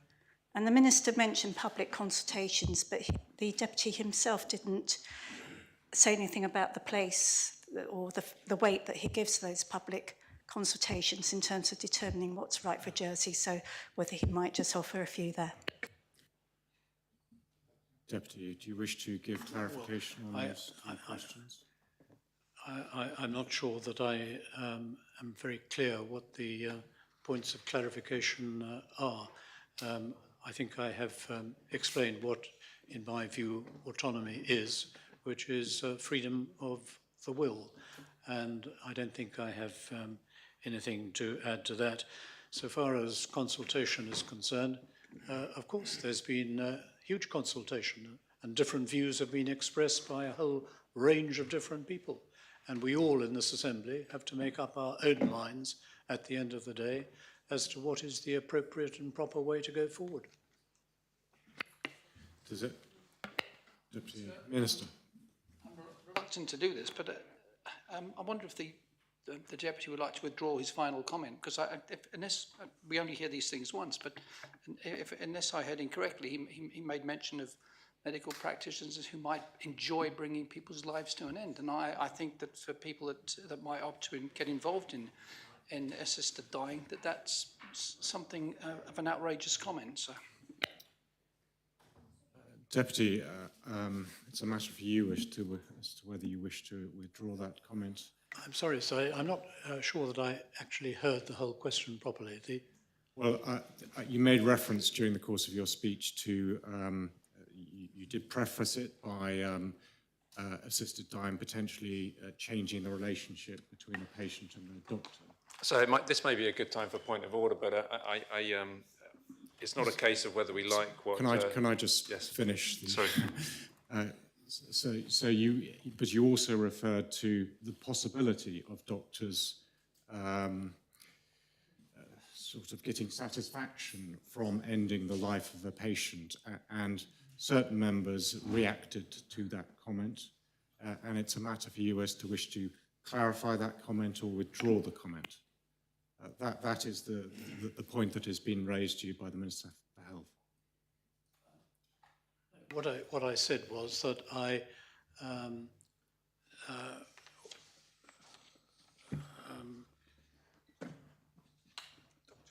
I felt discomfort about hearing of doctors who obtained satisfaction from carrying out an assisted death. And I don't withdraw that statement. I do feel discomfort about it. Very well. I think we've taken that as far as we can. It's not unparliamentary. I think you've made your point. You don't wish to retract that comment. That's noted. Very well. Does any other member wish to speak on the third amendment? Yes, please. Dean. Thank you very much, sir. I stand up with real trepidation, actually, at this point. I think the debate has been really helpful. And I tread with real caution here because I'm not trying to influence the way in which this debate goes. But I am concerned about the nature of autonomy. So I'm just going to speak about autonomy for just a moment, if I may. We've said a lot about it this afternoon. And actually what I want to do is link this up with comments that I made the last time we debated this, when we discussed suicide prevention. I brought that up in my speech and said there was a fantastic strategy document. So the question I'm asking, I'm really just sort of mulling this over in my own mind, really, and for you to reflect on. Why do we have a suicide strategy? Why do we work hard to do that? If people have autonomy, why don't we simply let people kill themselves? So that's the question I've been sitting here and pondering. Why have any parameters at all if autonomy is paramount? This isn't a criticise of anybody's speech. I think the debate so far has been interesting. But there is a reason, surely, that we have these strategies in place and parameters in place, and that's because, I think, because we value life. We care for the most vulnerable. So I suppose the question that I've got is, what are the parameters for valuing life at that point of death? I don't have the answers, but what I will tell you is that I've seen the most extraordinary things at the point of death. I have sat with nearly 70 people as they have passed from this life to the next. I've seen the most extraordinary things happen. People choosing when they die, people speaking after 3 days of unconsciousness, when someone walks in the room and they can't see them, but they obviously hear them, delaying a death until a loved one has visited. People are capable of extraordinary things. So my question really for us all to reflect on both sides of this particular debate, is where does value begin and end? And what is the relationship between that and autonomy? For those of us who've sat here during these long, protracted debates, you will know that my concern has always been for the most vulnerable and those most at risk in this debate. So what is the safest option ethically? Which option minimises the potential for coercion and maximises safeguarding? And what does it mean? What does it mean to value someone? Thank you, sir. Thank you, Mr. Does any other member wish to speak on the third amendment? If no other member wishes to speak, then I call upon the chair of the review panel to reply and sum up.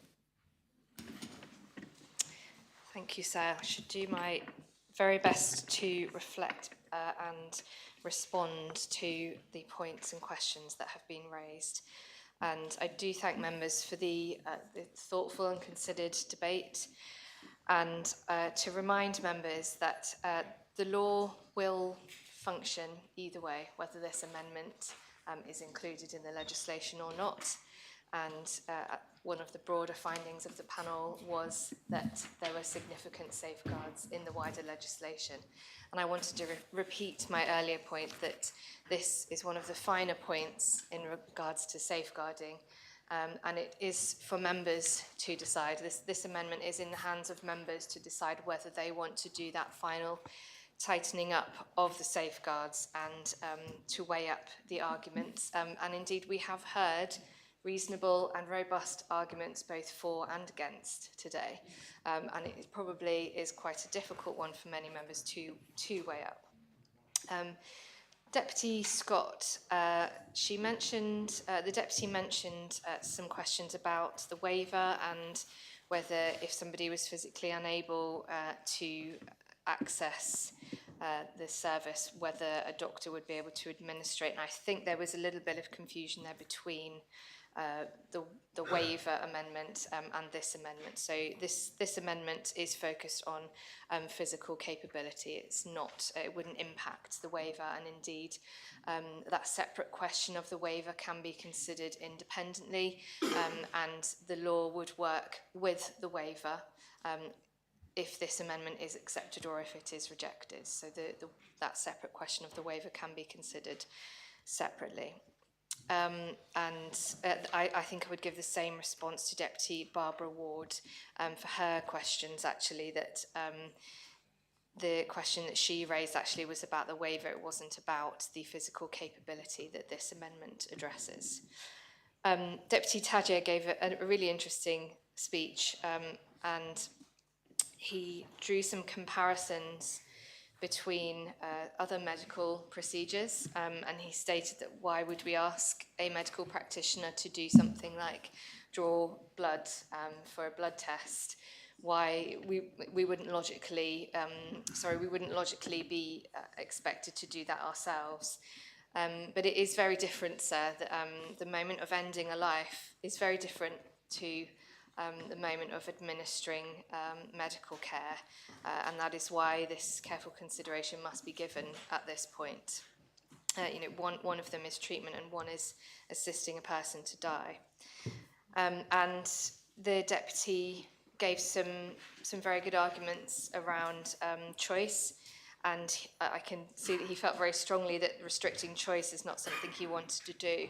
And again, I would draw members' awareness to the fact that actually this is about weighing up kind of the different ethical considerations, and a restriction of choice is something that is on one side of it. And on the other side, in favour of this amendment, we have improved safeguarding, greater autonomy, and it is easier for a patient to change their own mind and to stop an action that they are going to take themselves than it is to actually speak up and to say to a medical practitioner, could you stop now? And I will jump ahead actually to one of the later speeches with the Constable of St. John, I believe, and he used the word supposition, and he's right, because for some of these ethical questions, actually all we can do is actually put ourselves in the shoes of people that might be in those scenarios and try to imagine what we would do and where certain decisions would lead. And that's actually the best that we can do, because we cannot know for sure in some of these circumstances. Deputy Catherine Curtis, who I've really enjoyed working with on this panel. I felt very privileged actually to work with Deputy Curtis and with Deputy Balash, and the level of intelligence and consideration given to this matter. I've been really honoured to work with the panel. And Deputy Curtis mentioned Victoria, that it was working fine. And I will jump ahead to Deputy Feltham's speech, and she drew my attention to some possible evolution of the law in Victoria. And I did look this up, and I wasn't able to make to fact check that to the extent where I can 100% confirm that has been changed in Victoria. But I did find that it had been proposed, and I looked at some of the the speeches involved with that debate in Victoria, and actually some of the problems that they found were actually due to the remote rural location of some people who wanted to access assisted dying service, which of course we wouldn't actually have that problem here in Jersey, and the medical equipment needed to self-administer would be available centrally in our hospital or in the location that's chosen. So whilst, of course, again, it's that balancing, isn't it? There are reasons to look at Victoria and see that it has worked for some time. There are also reasons arising in Victoria why it might not work, and that's for members to weigh up as part of their considerations. Deputy Renouf, again, I was really interested, I listened with great interest to his speech, and he mentioned that this signals a lack of confidence in the Minister, and I wanted to say not at all, actually, and just to reiterate that the findings of the panel did show that we had that confidence in the safeguards that the Minister is providing, but that this is a further option to slightly tighten up those safeguards should it be members wish to do so. And again, this is in members' hands. And he challenged the authority bias, but actually this is quite a robust psychological finding that can be read about, and some quite firm evidence there. But he is right.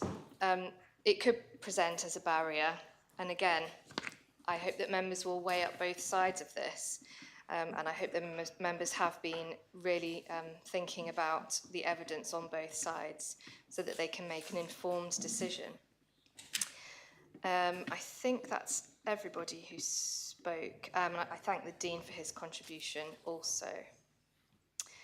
So, Sir, just to reiterate that this amendment would create a tiered self-administration as the default model, but there would be options for practitioner administration were the patient physically unable to self-administer.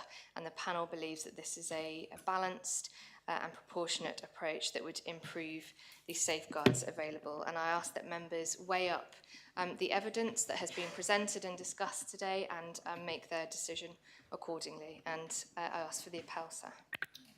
Very well. The appel has been called for. So members are invited to return to their seats.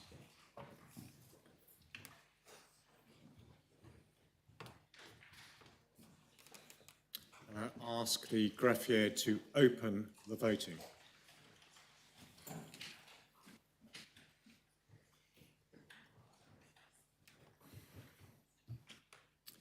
If all members have cast their votes, I ask the greffier to close the voting.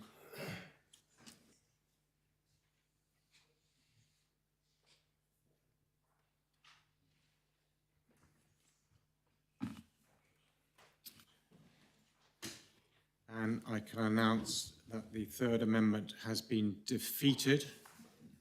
18 votes pour, 30 votes contre, and no abstentions. So could we have the 18, please? Those members voting pour, the Connotables St Helier, St Brelard and Trinity, and Deputies Southern, Doublet, Morel, Lehegara, Gardner, Gorst, Moore, Balash, Ward, Catherine Curtis, Miller, Howell, Kovac, Barbara Ward and Wilson. Very well. According to the running order, we move back to the second amendment, which has been lodged by the Minister. And this vote deals with section C of the second amendment, which is the right to request a palliative care assessment. And I ask the greffier to read section C of the third amendment. Second amendment, beg your pardon. Page 138, Article 4, after Article 4.3b3, insert 4, that they may at any time before approved drugs are administered to them do anything described in Article 15.1, such as A, withdraw their request for assisted dying, or B, pause the assisted dying process and ask that a suitably qualified health professional examine them and determine their options for care and treatment, including options that are end of life or otherwise palliative. Page 143, Article 8. 1. For Article 8.3b, substitute B, that the individual may, at any time before approved drugs are administered to them, do anything described in Article 15.1, such as 1. Withdraw their request for assisted dying, or 2. Pause the assisted dying process and ask that a suitably qualified health professional examine them and determine their options for care and treatment, including options that are end of life or otherwise palliative. Page 148, Article 15. For Article 15.1c, substitute C. Pause the assisted dying process and ask that a suitably qualified health professional examine them and determine their options for care and treatment, including options that are end of life or otherwise palliative. Thank you. I ask the Minister to propose Section C of the second amendment. Sir, hopefully this will be a lot more straightforward than the last. Sir, the draft law, as lodged, already ensures that individuals are fully informed of their palliative care options. However, in response to feedback from the Jersey Care Commission, this amendment more clearly signposts that an individual may request a palliative care assessment at any point in the process, and the coordinating doctor and administrating practitioner must inform them of this right. If an assessment is requested, this would be undertaken by the relevant professional or professionals. Depending on the individual's circumstances, this could include, for example, a palliative care physician, specialist nurse, clinical psychologist, therapist, counsellor or social worker. Importantly, this amendment does not make palliative care assessments mandatory. It maintains the principle of patient choice and recognises that an assessment may not be required because, as we know from other jurisdictions, typically over 80% of those making a request for assisted dying are already receiving palliative care. So this part of my amendment doesn't alter policy. It does no more than seek to clarify and strengthen the safeguards. So I commend this to the Assembly. Thank you, sir. Thank you, Minister. Is Section C of the second amendment seconded? Thank you. Does any member wish to speak on Section C of the second amendment? Deputy Doublet. Thank you, sir. I wanted to confirm that the panel are supportive of this amendment, and indeed it arose from a submission from the Jersey Care Commission in November, which highlighted this issue. And again, we are grateful that the Minister has picked this up and drafted this amendment himself, and we will be supporting it. Does any other member wish to speak on Section C of the second amendment?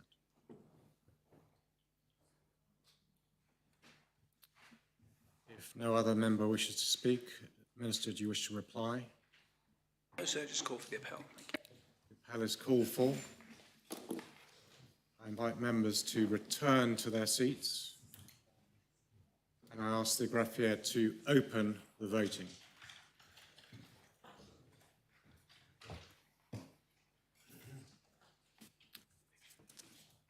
And if all members have now cast their votes, I ask the greffier to close the voting.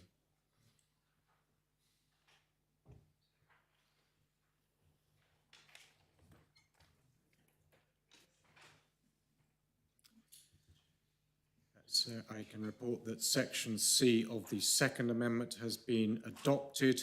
46 votes for, 1 vote contra, and no abstentions.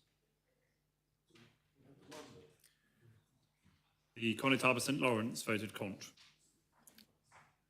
We've reached the point at 5:30 where standing orders require me to raise with members whether they wish to adjourn for the evening. Do members wish?